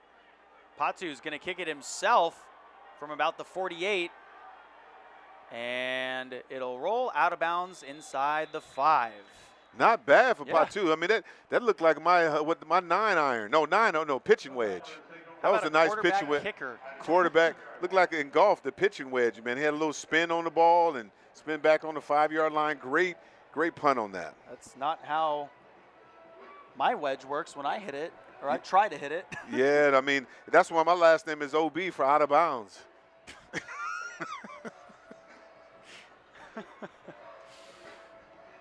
We should golf sometime. Yeah, maybe. I got to bring a lot of High balls, score though. wins, right? I got to Like bring a football? lot of balls, though. Got it. So here's McIvor in the offense for Western Kentucky again. Lavelle Wright is the tailback. McIvor looking to the right side and incomplete. His pass was low and intended for Matthew Henry. I don't think Henry was ready for that one. No, I don't think he was. But I'm surprised, though. I mean, because if you have, I mean, they only had a couple of times you got the ball. You should be looking for the ball as much as possible. So now Coach Helton kept all the starters in. The starters are still playing now. North Alabama needs a turnover here. Jairus Mack in motion. They'll give it to Wright. He runs to the right. He's blown up on the right. Ooh. Nice big physical play in there. Seth Hampton. What I like about that play, looked like Seth Hampton, man, you know, that's the hotel, Sam Hampton. Man, he can put you to sleep on that hit. Seth Hampton, in the words of Coach Dearman, the head coach for North Alabama, he's what a UNA player is all about. Hampton, 11 games, 25 tackles last year. And right up the gut towards the right hash marks. Gets to about the 16. Right on the carry. And now Western Kentucky on 4th down. And about 2 to go is going to have to punt this one away. Yeah, that's unusual right there. That's probably one of the first time they had to punt. They haven't punted in a couple of times, but great penetration and excellent tackles right there in space with North Alabama. I mean, you got linebackers. You know, one thing they're not doing is quitting. Absolutely not. So here's the punt to Pegues, who takes it now back at the 30 and met right there on the spot. Jalen Emery making the tackle. Yeah, Pegues got to go east, not north and south on that play. I mean, he needs to go north and south instead of east and Pegues west. I love your one-liners. We're having fun up here, and we hope you are too. 42-6 is the score when we return. It's 42-6 here in Bowling Green, Kentucky, where Western Kentucky has been dominating this game so far. 11-10 to go here in the second half of this ball game, or in the third quarter, I should say. Ty Watkins is the quarterback in right now. Yeah, it's going to make your job hard now. It's got all these new players, even on Western and North Alabama. Out of Cumming, Georgia, went to Austin P, and on the end around, here's Pegues, and he is lit up. And he falls forward up to about the 37-yard line. And let's see if they do move the chains. That should be good enough for first down yardage. And they will move the chains. Cole came down like a missile on this. Oh, my goodness. He was trying to make things happen on that play. He said, if I'm going to get some snaps, I'm going to make it happen right now. Here's Pegues again on the near side. And he's tackled about at the 43-yard line, this time by Dylan Flowers, who is both a wide receiver and a defensive back. Flowers, a 2024 Conference USA All-Freshman Team wide receiver, plays on both sides of the ball. See, this is really good right now. 2nd and 5 is manageable. You got to take a shot right now. They didn't do that. They handed it off instead as ball goes back to the middle of the field. And the tackle's made by Robbie Harrison. I guess I don't know what's going on. I mean, 2nd and 5, right? You got to have an opportunity you got to take a shot, because now you're 3rd and 3. You're in the 3rd and 3 position. Now you can get the ball can be, I mean, if you don't make this, it's tough. I would try to at least take a shot. I mean, 3rd and 3, 2 and 5 is a big difference. 2nd and 5. 3rd and 3, Patu rolling to his right. His man was covered, throwing it downfield, incomplete. I guess his intended receiver was Pegues or Tanaka Scott, but threw it into no man's land. And that'll bring up 4th down and 3 to go. And obviously you got to go for it regardless of the situation here. It's 42-6. Yeah, I mean, okay. I mean, you put yourself in tough situations right there. I mean, a couple of plays here and there. If you go, I mean, if you try to get the ball downfield, that makes a difference in 2nd and 5, and then try to run the football, because now 4th and 3, they're going to pin their ears back right now. Here's Western Kentucky. What they come in, we call it NCAA, when you put all these, the linebackers and defensive line on the line of scrimmage. Here they come. There they go. Patu to pass, far side. It's a bullet. Caught. Pegues. 1st down, but a flag comes in on the far side at about the 50. Oh, wow. Hope it's not against North Alabama, because that's going to make situation really tough. I mean, the timing on that play, though, between Patu and Pegues was nice. Threw it to him right as he broke out there. That was one of those West Coast terms, Ohio, meaning out route, meaning out.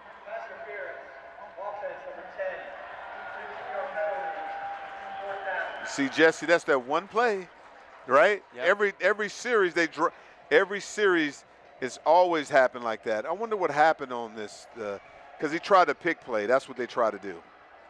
They tried on KJ Fields. That's who the penalty was on.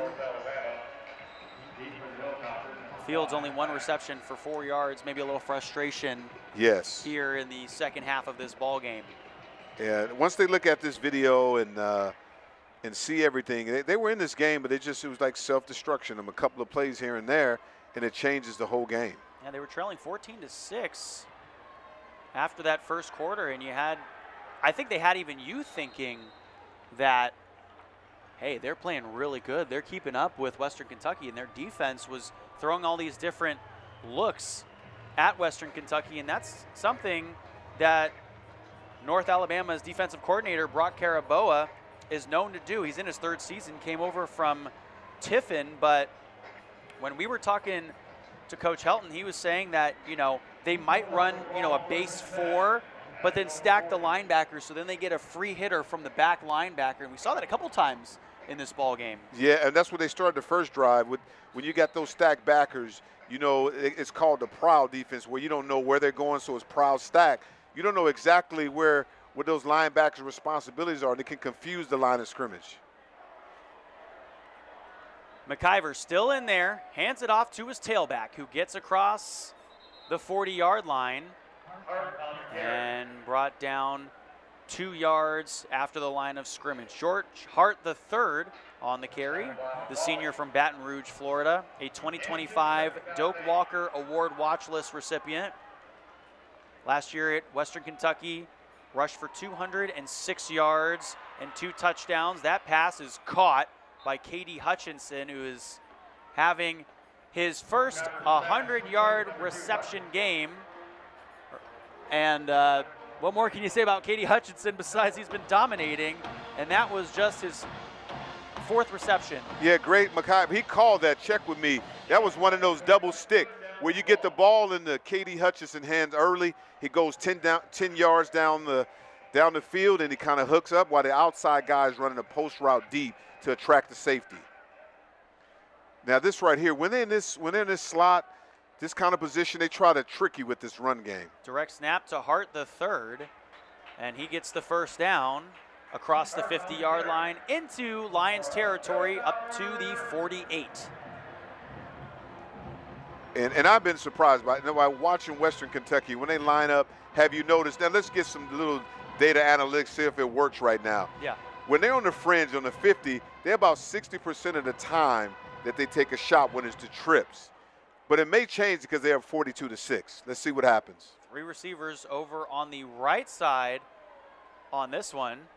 And now Hart the third in motion. McIvor has been living in the middle of the field this ball game, and now his pass is caught. Kelby Williams, the senior out of Houston, Texas, at Old Dominion last year, 52 yards and a touchdown in 7 games. Was at Old Dominion the last 2 years, and he transferred over from Trinity Valley Community College. 3 receptions last week for 25 yards. He's got to get out of this play because North Alabama is coming right now. Get the ball out quick. North Alabama brings 7, and what better way to break up a blitz than a quick slant to your main man, Katie Hutchinson, for a first down. Yeah, Hutchinson is really doing well, catching the ball out of the hand. He's a wide receiver, snatching that ball out the air with his hands, getting up the field, doing a great job for your quarterback. Pass over to the near side. Kelby Williams spins off one defender. Now the second one finally brings him down up at the 25. You know, we don't need to jinx him today, but I've never, have you been in a game where everybody been so consistent? You haven't had too many receiver drops at all. They've been so consistent. Oh, boy. Here it comes. The all-time broadcaster's jinx from yours truly, Terry Obie.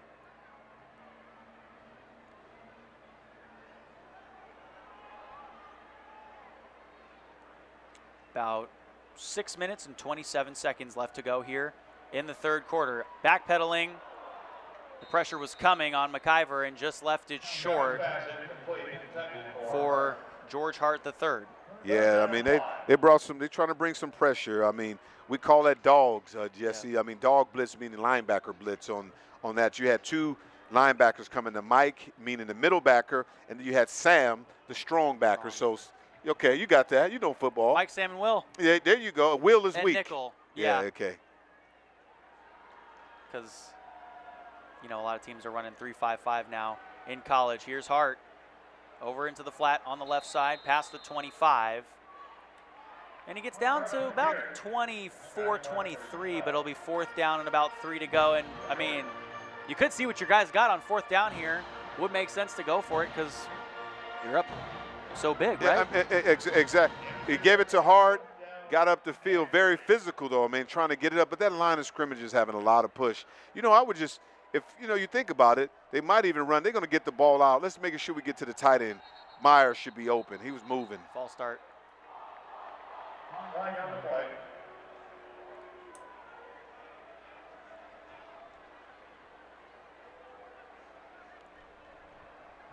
False start.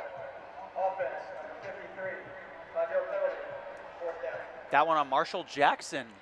Yeah, that's unusual for him because he's been so consistent. I mean, that offensive line has been playing so well tonight and gelling. But if you hold the ball so long, what is he supposed to do? I mean, they're ready to hit somebody.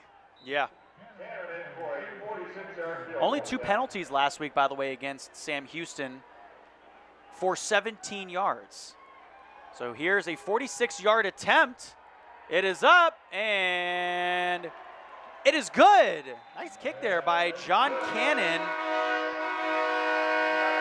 who went 2 for 2 on field goals last week, made a 49 and a 42-yarder, and then he made all of his point afters as well. So the field goal kick is good, and it's a 45-6 ball game here in Bowling Green, Kentucky. Western Kentucky with a 39-point advantage here in the third quarter with 5 minutes and 8 seconds left to go. Western Kentucky just scored a field goal, a drive that took 9 plays where they went 32 yards in 3 minutes and 58 seconds came off of the clock. A 46-yard field goal made by John Cannon. Cannon, by the way, came in and replaced the great Lucas Carneiro, who went 41 for 41 on PATs and 18 for 19 on field goals made. The dude was, I mean, what can you say, automatic? Automatic. I mean, it was just like they're going on, whatever they're doing. Cannon has a cannon for a leg. Oh, I mean, so he has a great last name, Cannon. Yeah. So let's see what the Hilltoppers offense comes out with on the field.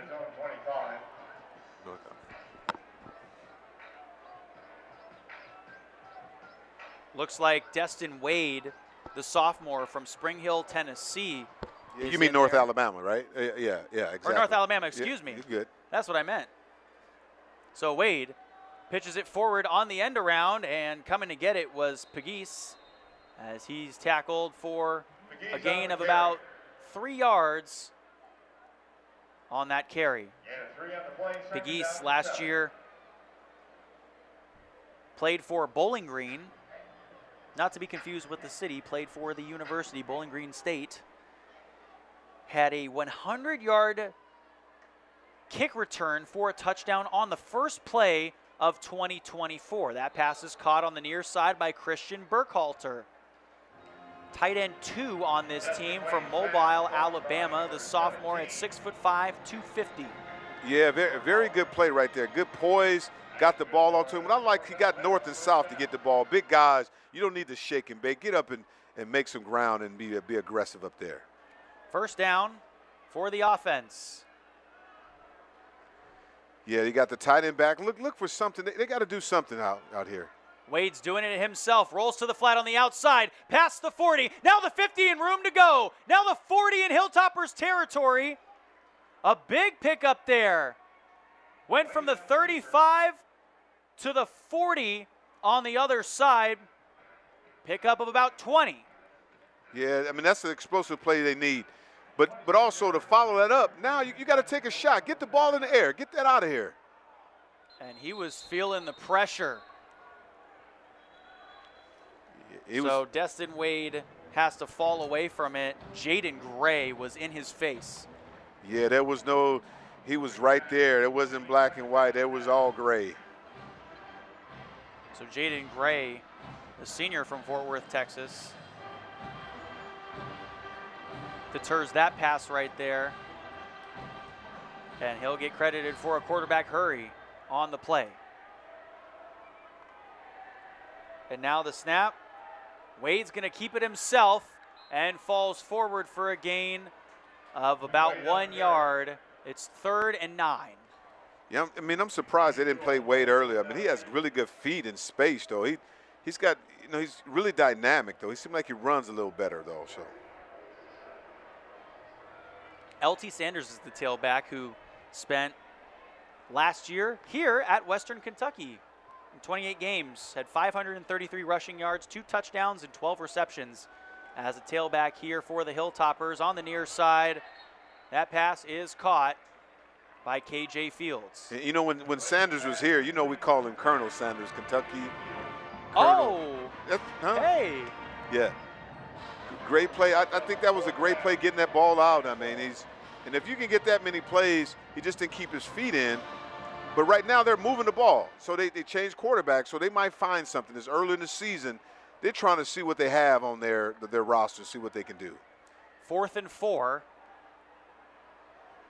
from the 33. And Wade, appearing in his first game this season, has been pretty good so far. Feeling some pressure, dives off to the right side.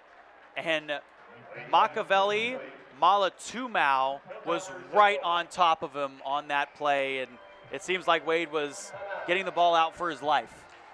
Yeah, Machiavelli making plays like that. He reminded me of the philosopher Machiavelli. In other words, you're better to be feared than to love. Machiavelli, a beloved player for this WKU team. We'll be right back. Western Kentucky's offense coming back out onto the field. We talked to the offensive coordinator, Rick Bowie, earlier in the week. He came over with Maverick McIvor from Abilene Christian to be the OC. We got a different quarterback. in the game. With 2:51 to go here. Excuse me, 2:40 to go here in the third.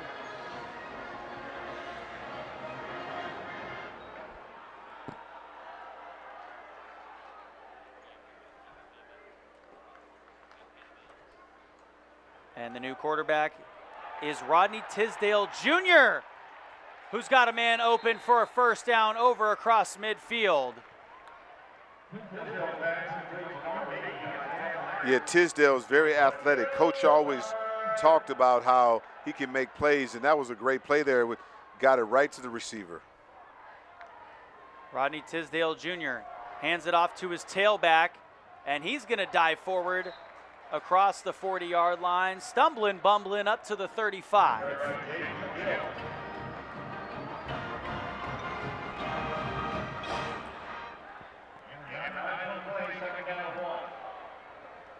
So the tailback is Jaden McGill. Now McGill plows forward and gets up to the 33-yard line. Good enough for a first down. Yeah, what I like about this, you get other guys that normally don't play. Now you get a chance to see them on film and video for later on in the season. Get them right there, get them right in the fire, make some plays happen. They're going fast right now. On the near side, plowing his way forward is Marvin Sims. So now we're getting to see Sims here in the slot in this offense. The junior at 5'11", 180. Last year at Western Kentucky, appeared in 10 games. He's one of their depth wide receivers and also plays on special teams. Now here's the tailback falling forward inside the 15-yard line up to the 13.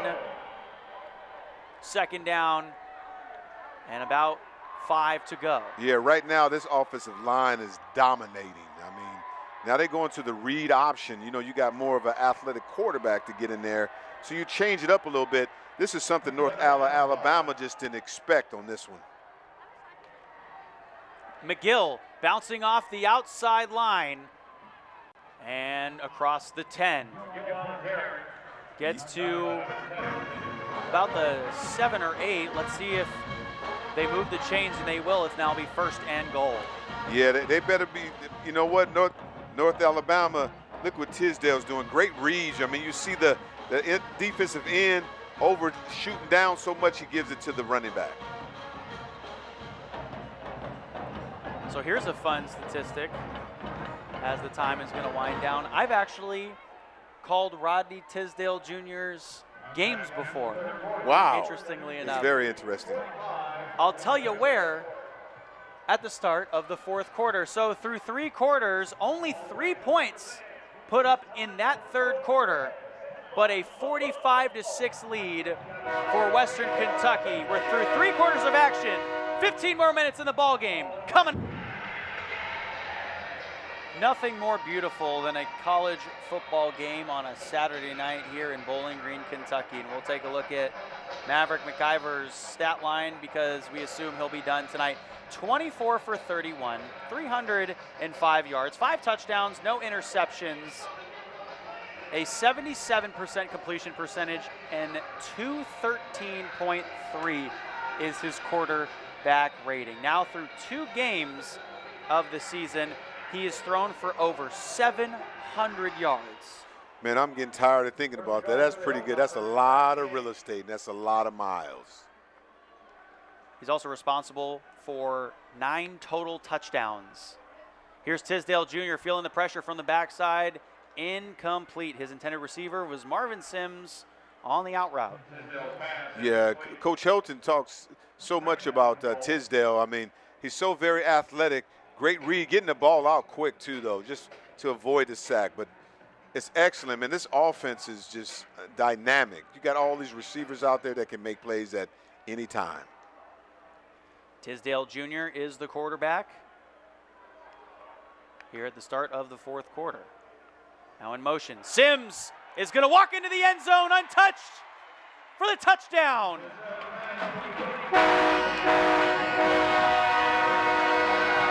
Western Kentucky pouring it on here. Sims' first touchdown of the season.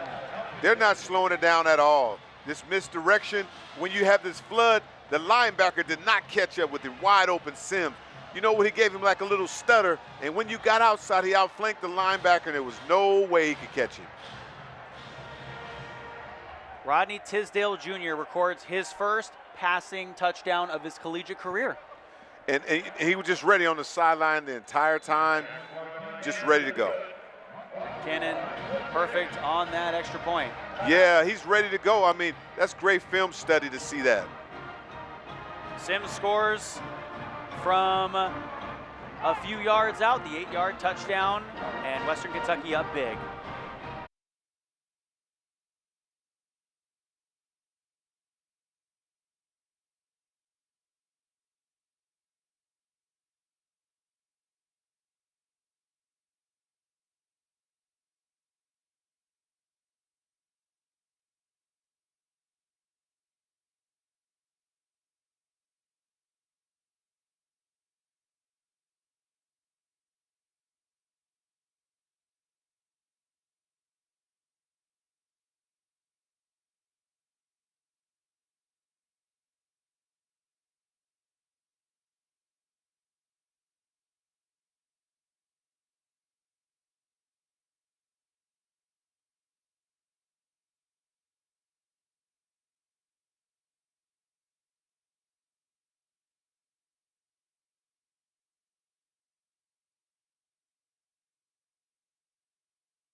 But this is a team in its infancy, Terry, because this is just their 8th season at the FCS level. They made 3 straight national championships at the D2 level from 1993 to 1995 and were the first D2 team to ever visit the White House as the run to the right gets stopped for no gain. Yeah, very physical out there. I mean, they still hitting out there making plays. I mean, Zach Smith came up there like a lightning bolt. I mean, he's trying to get on the video and film because he wants to play too. There's a whole cell of all different players out there now. Destin Wade so far 3 for 9 in this ball game. Now he's going to take a huge shot downfield and completely overthrew Tanaka Scott. Maybe thought Tanaka Scott was running a different route because Scott was about 20 yards away from where that ball landed. Exactly. I mean, they're trying for something, though. But right now, the defense is just sitting back and waiting for an opportunity because when it's 3rd and 10, right, and when you're backed up, this is like almost interception time when you're just so desperate to make plays happen because that's a long way to go. And on the defensive side, only 4 guys returned on defense that played 100 or more snaps for this Hilltoppers defense from last year. Only 4 guys. Now Wade on the near side, cuts it up to the middle, first down, and then some. Yeah, I'm surprised they didn't run more of that veer. I mean, because earlier they were making a lot of plays on that. That outside, we call it outside zone and that quarterback run, they've been very successful, but they kind of went away from that. Patu had a great run, and then Wade just had a great one on that. And that was a theme last year, though, I think, that you saw with this team was. This is trickeration right here. What is, we got this so is we got swinging gate or something. Yeah, I was going to say it's a revolving door. That's something they got from Oregon playbook. Somebody went to Oregon. That play blown up on the near side for a loss. Dylan Flowers snuffed that one out early. Yeah, made it. Getting out there, making plays, got out there and got there quick. He did not hesitate on any play at all. Flowers said, you know what, give me my flowers now because I'm going to make some plays. We said trickeration, Jesse, and that was one right there. Well, that time the defense came with it. Play action from Wade, looking left, throwing that way, and here come the flags. That one will be on Flowers. Pass interference for sure. Yeah, he got a little aggressive on there. He tried to put thorns in. We said flowers, but he had thorns and roses on him. His intended receiver on the near side was Tanaka Scott. Scott, who had 26 receptions, 407 yards, and 3 touchdowns in 12 games last year for North Alabama. Pass interference. Defense, number 10. 15-yard penalty. Automatic first down. But you know what's amazing about coaches? As soon as you make a mistake, you're out. Yep. You pull them out immediately after a mistake or a play. Yeah. First and 10, North Alabama at midfield. So now the cornerback on the near side will be Fonzie Smith. Or excuse me, Lataj Wright on the near side. Wade over to the right, incomplete. His intended receiver was Azariah Fletcher. Yeah, right now he's trying to. He tried to get the ball up, but you got to step into the throw. And the receiver has to plant and come back to the ball. It just was, right now, they just looked like they're just defeated right now. I mean, the offensive line, the big thing is interior. There's a different, just a different level of football right here now. So Wade has spent a couple of years both in Kentucky and at Colorado, was backup for Shedeur Sanders last year. And that pass is caught on the near side by LT Sanders as he makes it up to the 45-yard line with 12 minutes and 40 seconds left to go in the fourth. Yeah, LT Sanders was a little slippery on that. Welcome back to WKU, man. Colonel Sanders making plays out there. Personal foul, roughing the passer. Defense, number 3. 15-yard penalty. Automatic first down. And so a man down, and that's actually Lataj Wright, the guy who literally just came in for Dylan Flowers. And we'll take a timeout and hope that Lataj Wright is okay.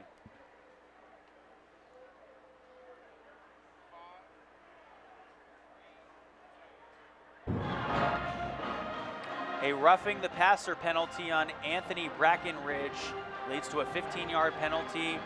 And now North Alabama is up to the Western Kentucky 30-yard line.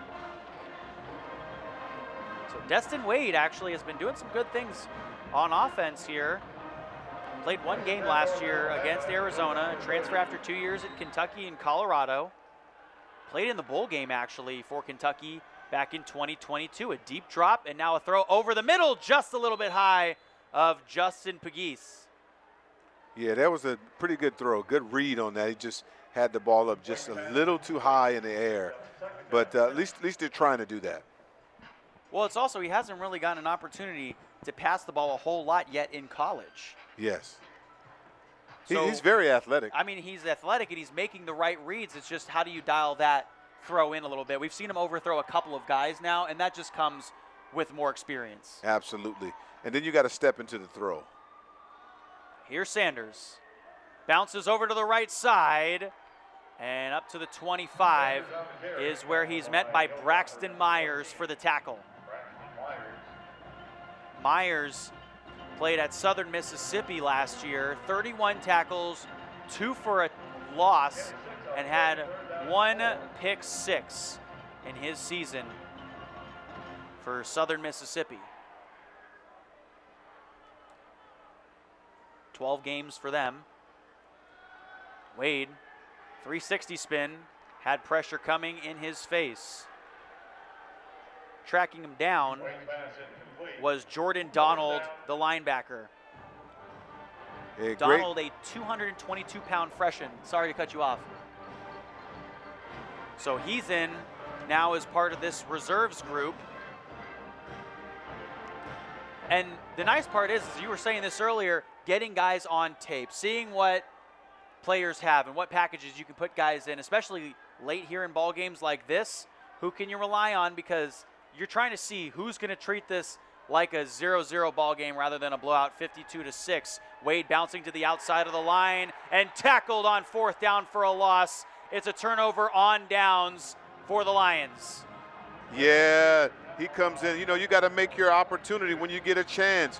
When you get out there and make plays, you got to make plays when because you don't have as many opportunities. And great job today of making things happen.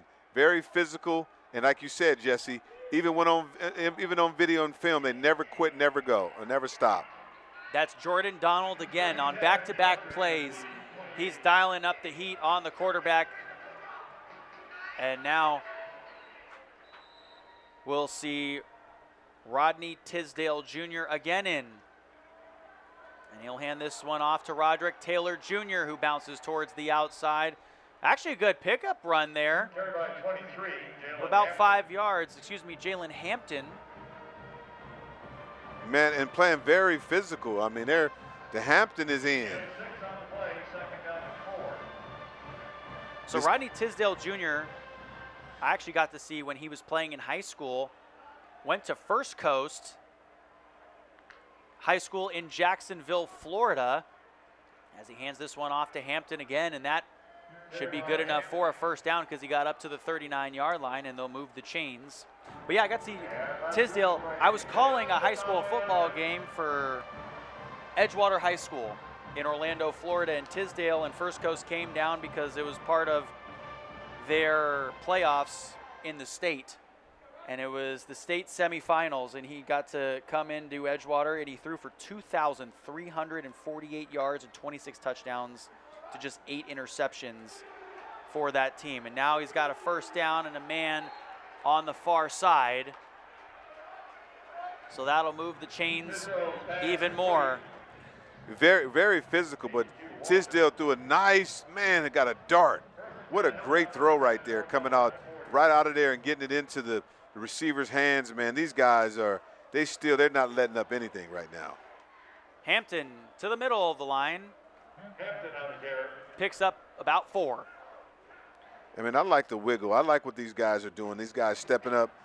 That was Jaleel Walker, I mean, number 82, making a catch. I mean, great route at the top, using his hands, swimming off the defensive back. Great play.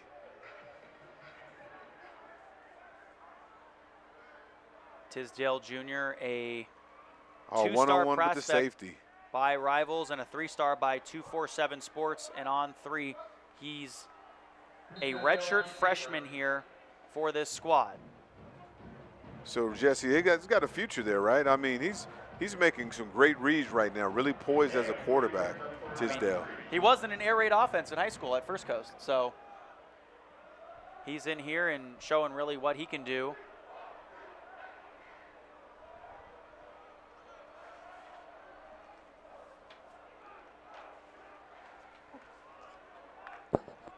So he takes the snap, looking left, and now is going to run it himself. Is going to have to dive for the first down marker. I think he got that. And the ball came loose at the end of the play, but he was definitely down. Did he get the first down? Move the chains down. Tisdale, that's great decision making on that. He didn't try to throw it in the coverage. He put the ball and tucked it down. But the only thing I would like to see him is to put that ball away at the end right there.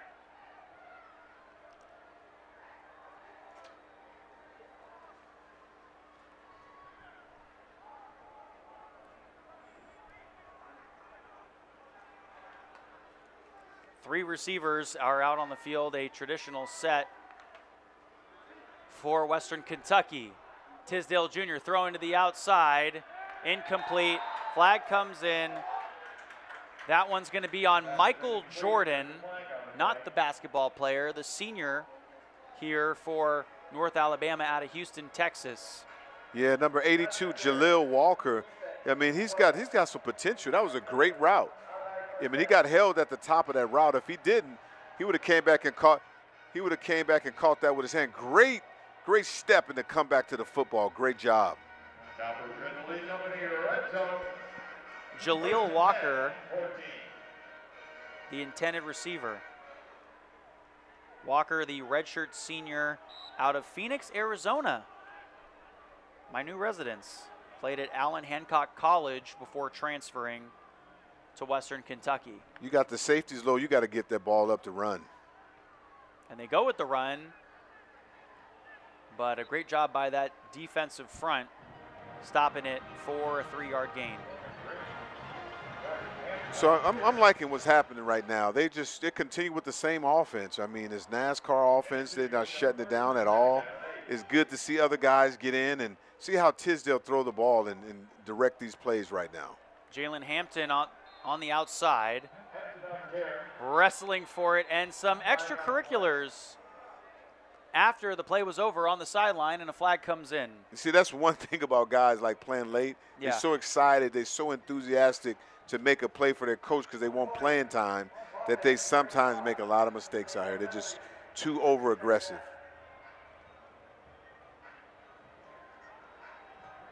So also, we've been talking a lot about on the offensive side, what can you do to get your coach to notice you a little bit more? And, you know, obviously you're excited to come in, but that defense, these guys on defense who might not have seen the field much this season or might not see the field as much this season or even last season, they're trying to come in and make plays, right? Exactly. Everybody's trying to make a play and to do it, but right here on the fringe, this gives Tisdale opportunity to try to get the ball deep. See what he'll do. See what he'll do.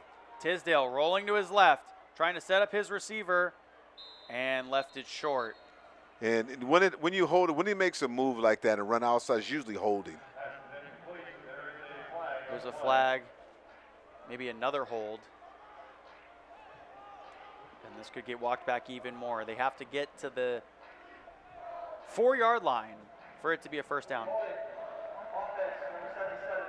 Sometimes quarterbacks, you know, I wonder if he hasn't been playing very much. He's like, you know what, I get a chance to throw the ball, just I throw the ball deep if I get back. Just that, got a little lazy, our tackle got a little lazy out there with his hands, and you got to make sure you keep those inside.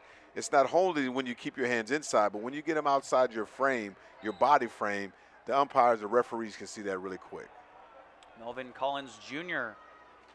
called for another holding call in this ball game. I cannot believe they're illegal and procedure another flag now. coming in. That's going to be a false start.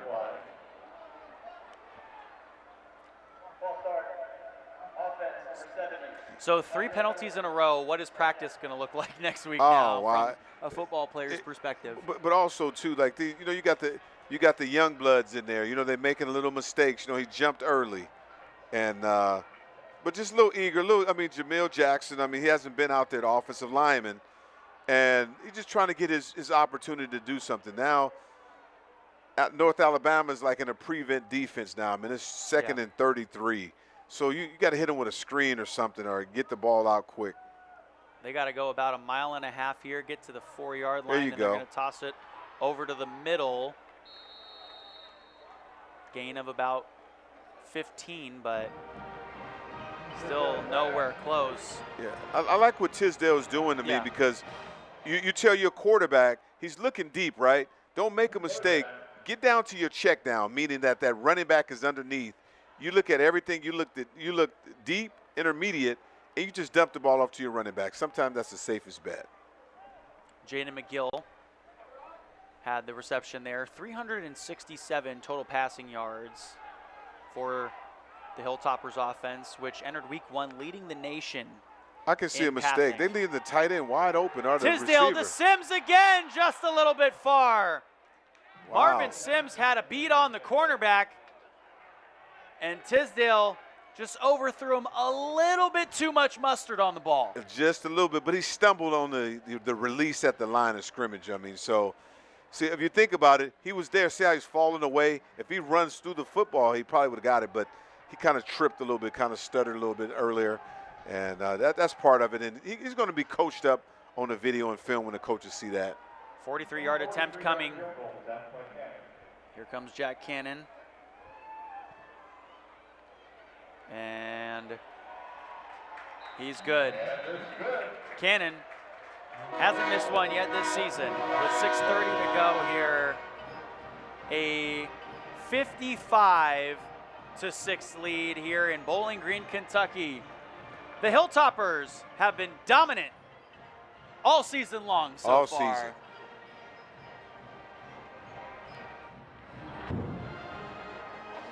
And we're back here for more college football, and a 43-yard field goal attempt from John Cannon puts this score up 55-6 now. And there you see the North Alabama Lions coach. So Morgan Cruz, who is in his first season, is also the tight ends coach. or excuse me, that's the offensive coordinator. Brent Dearman in his 3rd season was the offensive coordinator at FAU a couple years ago.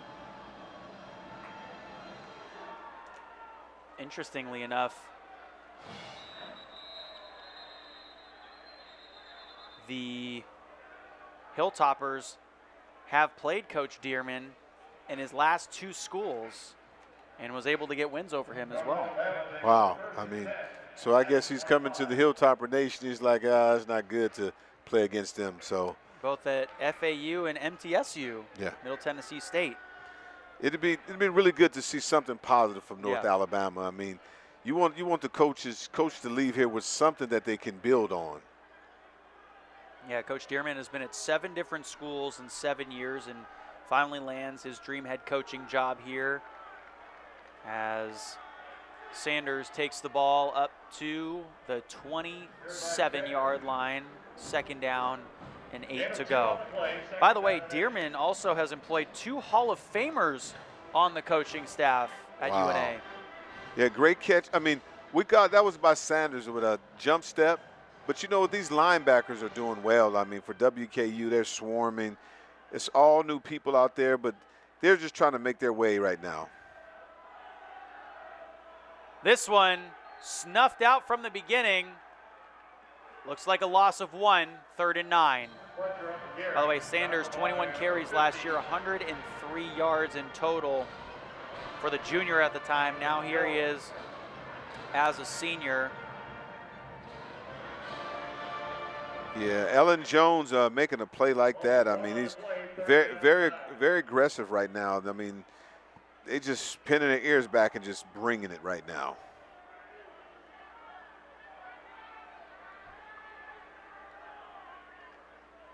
Clock ticking down to about 5 minutes here. A floater on the near side, incomplete.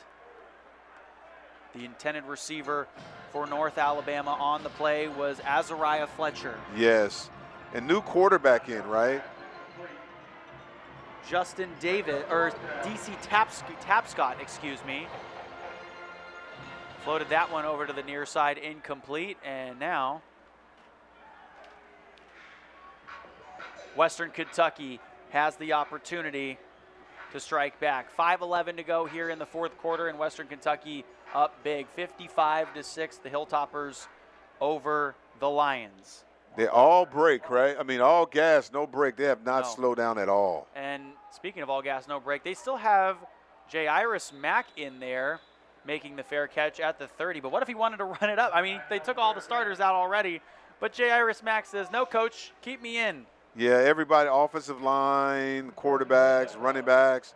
That's good that the young people, the youngsters get a chance to make some plays out there. And you can see what they're capable of doing. So there's been a lot of talk about a lot of different guys. I'm expecting 7, like Melvin Collins Jr., right?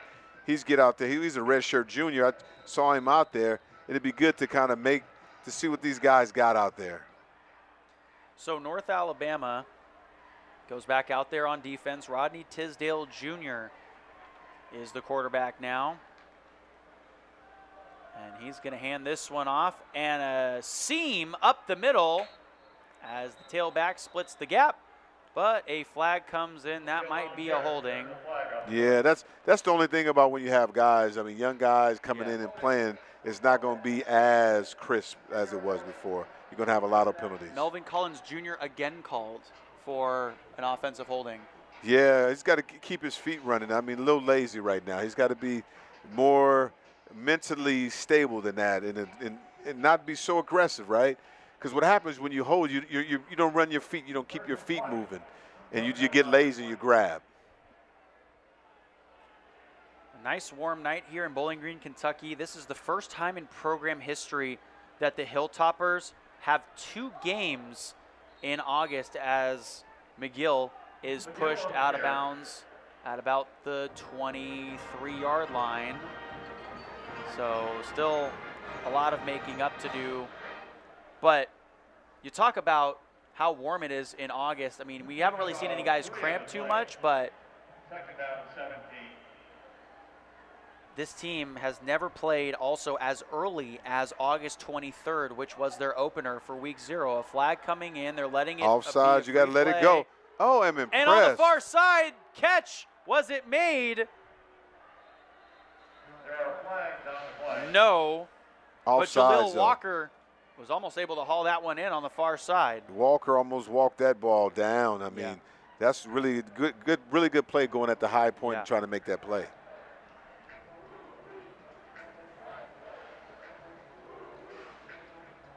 Offside. Defense, number 33. 5-yard penalty. Second down. So that one comes on E.J. Colbert, the senior out of Cordova, Alabama. Had 10 games played last year, 7 tackles and 1.5 sacks. Yeah, he jumped offsides really quick. Really smart by the quarterback, Tisdale, to get the ball out because you know he had a free play. Yeah, free play, you go long for it.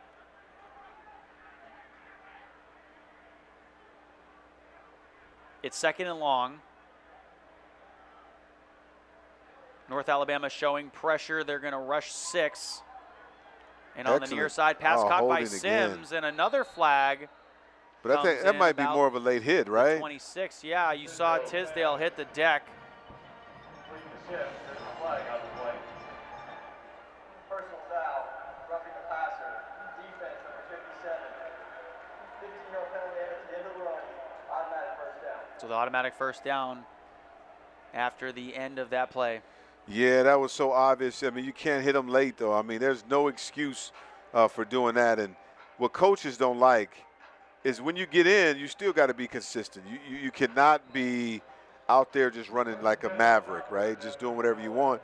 You got to be able to make plays. Well, now you put WK in a situation they can score again. McGill thrown down in the flat on the near side. 2nd and 6.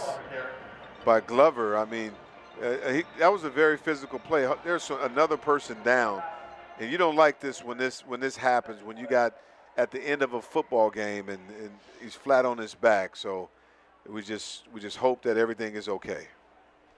You definitely got to hope he's okay. And in the new rule this year, Terry, in college football, you got to hope that obviously he went down before the ball is spotted for the next play, because starting this season, a new college football rule charges a team a timeout if a player goes down with an injury after the ball is spotted for the next play. And if the team has no timeouts remaining, they get assessed a 5-yard delay of game penalty.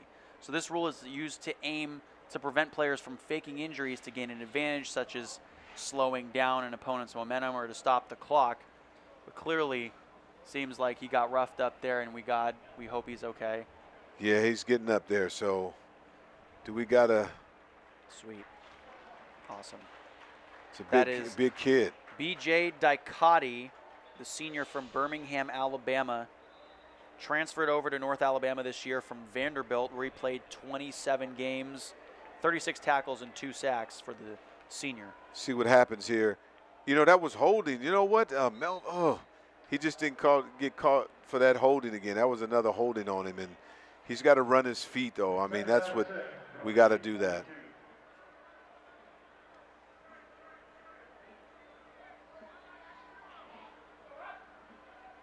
From the 42.5-yard line, McGill to the left side, up to the 40. 2.5-yard gain, 3rd down, and 4 to go. Yeah, at this point, maybe just run the football. I mean, even 3rd down and 4, great job there, getting outside.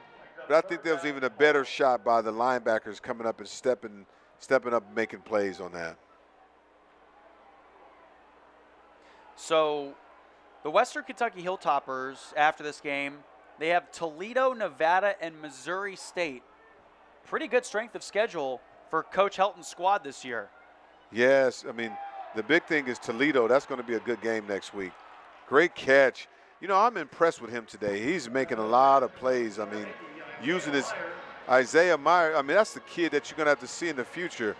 Great job. I mean, even Tisdale getting the ball to him, getting the ball out. He caught the ball with his hands, turned upfield, went north and south instead of east and west. I like those type of wide receivers. Yeah, he's a Purdue transfer.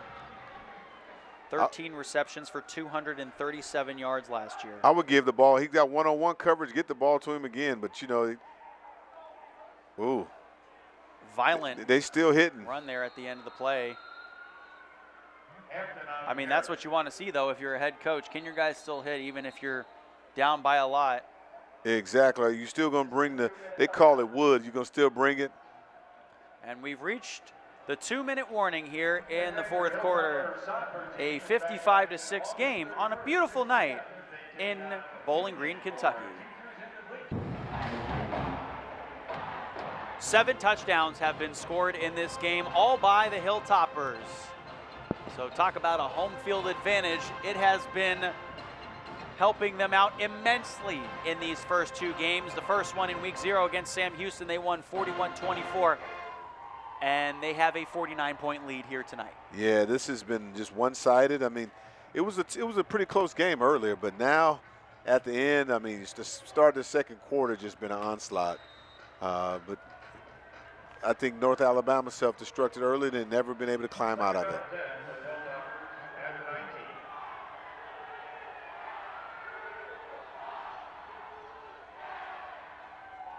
Tisdale Jr., Jalen Hampton takes the handoff and runs right into the line. Not much of a gain there, maybe got 1 yard on the carry. It'll be 3rd down. Yeah, the Hampton is in, so it's going to be really interesting. I'm looking forward to seeing a lot of these guys make plays, but I've been really impressed with the wide receiver right now, number 80.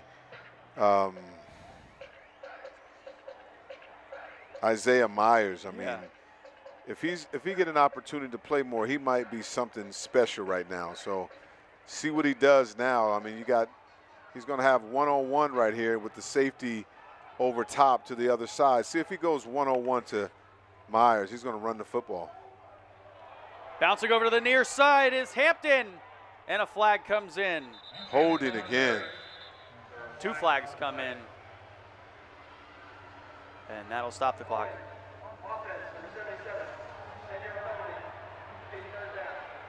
And that's Melvin Collins Jr. again. Yeah, I mean, he's just right. You can't. You got to use his feet instead of grabbing. I mean, once you get beat, you can't grab people. You got to use your feet to move to get you in a position. Yeah, you really limit your time when you get in there because you won't grade very well. Coaches grade the players after. If he's not grading well, it's going to be hard for them to have an opportunity to play. It's his 4th of the game. So now it's 3rd and very long as they're going to give this one off to McGill, who's got a blast of speed right up the middle. I think he picked that up. Maybe, no. And he got close, and a little bit of foul play on the far side. No flags thrown, though, with 53 seconds now to go here. Yeah, I mean, it definitely explosive. He ran like more of a counter play, a delay, very physical, got up north and south, though. What I like about running backs like that, get north and south. I mean, I don't need you to go east and west. Get that ball. And then also Helton is making sure he keeps the ball in the offense hand, give Tisdale an opportunity to make this 1st down. McGill trying to bounce off the right side of the line.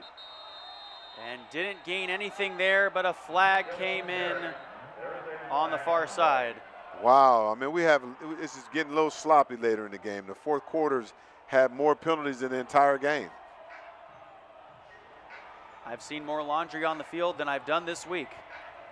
Yeah, I don't think they couldn't wait till these guys come in because they was getting them flags were really crispy and clean. As soon as they came in, they got them flags ready to throw out.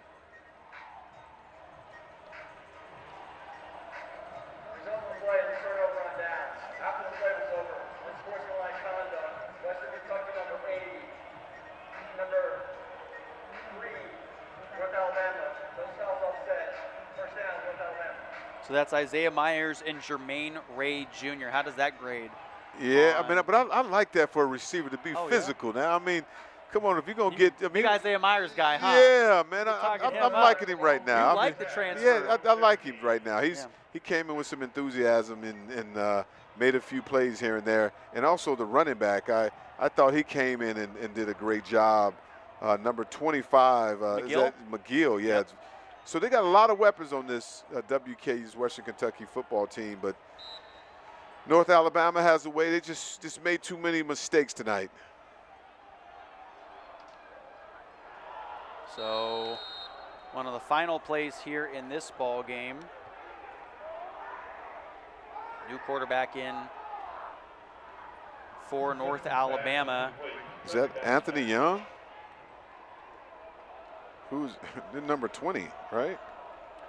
Well, there is no number 20 on the depth chart listed as a quarterback. Yes. So having some fun here. Our quarterback will hand this one off to his tailback on the left side. Yeah, a surprise name, right? Our quarterback. Yep. Just surprise number 20. Quarterback at the end of the game. Number 20. Maybe he had, like earlier, maybe he has a different jersey. They didn't bring his jersey either. And as the fans count down here, Western Kentucky is going to get to celebrate their second win of the season. So a quick 2-0 lead early on here. And what an incredible game by the Hilltoppers it was. Who would be your player of the game? This has been one-sided, but I would think McIvor, he had an incredible game tonight. He orchestrated it. A player like that, he did not hesitate, didn't make any mistakes, no penalty, no interceptions. It was the quarterback. I mean, was the captain on the team and was basically a coach out there. I think I would give that to him for tonight. I'm going to give it to Katie Hutchinson. 5 receptions for 113 yards and 2 touchdowns, and his play might be on SportsCenter later tonight. Terry, it was a pleasure. Man, such a pleasure tonight. Let's do this again soon, hopefully. No, Jesse was great, man. It's unbelievable. Our producer was Ethan Carlson. Our director was Elijah Smith. Our AD was Nick Teller. Our technical director was Megan Geisler. And for our replay, graphics, camera, audio, engineering, and additional support here, I just want to say thank you to everyone that helps make these broadcasts possible. They pull a lot of weight. They do a lot of things, so we just want to say thank you to all of them. That'll do it for us. For Dr. Terry Obie, next to me, I'm Jesse O, saying so long from Houchin Stadium, where Western Kentucky wins 55-6 and now improves to 2-0 on the season after a Week 1 victory over North Alabama. To watch this entire game on replay, as well as other games on the ESPN networks, download the ESPN app. Good night, everyone, from Bowling Green.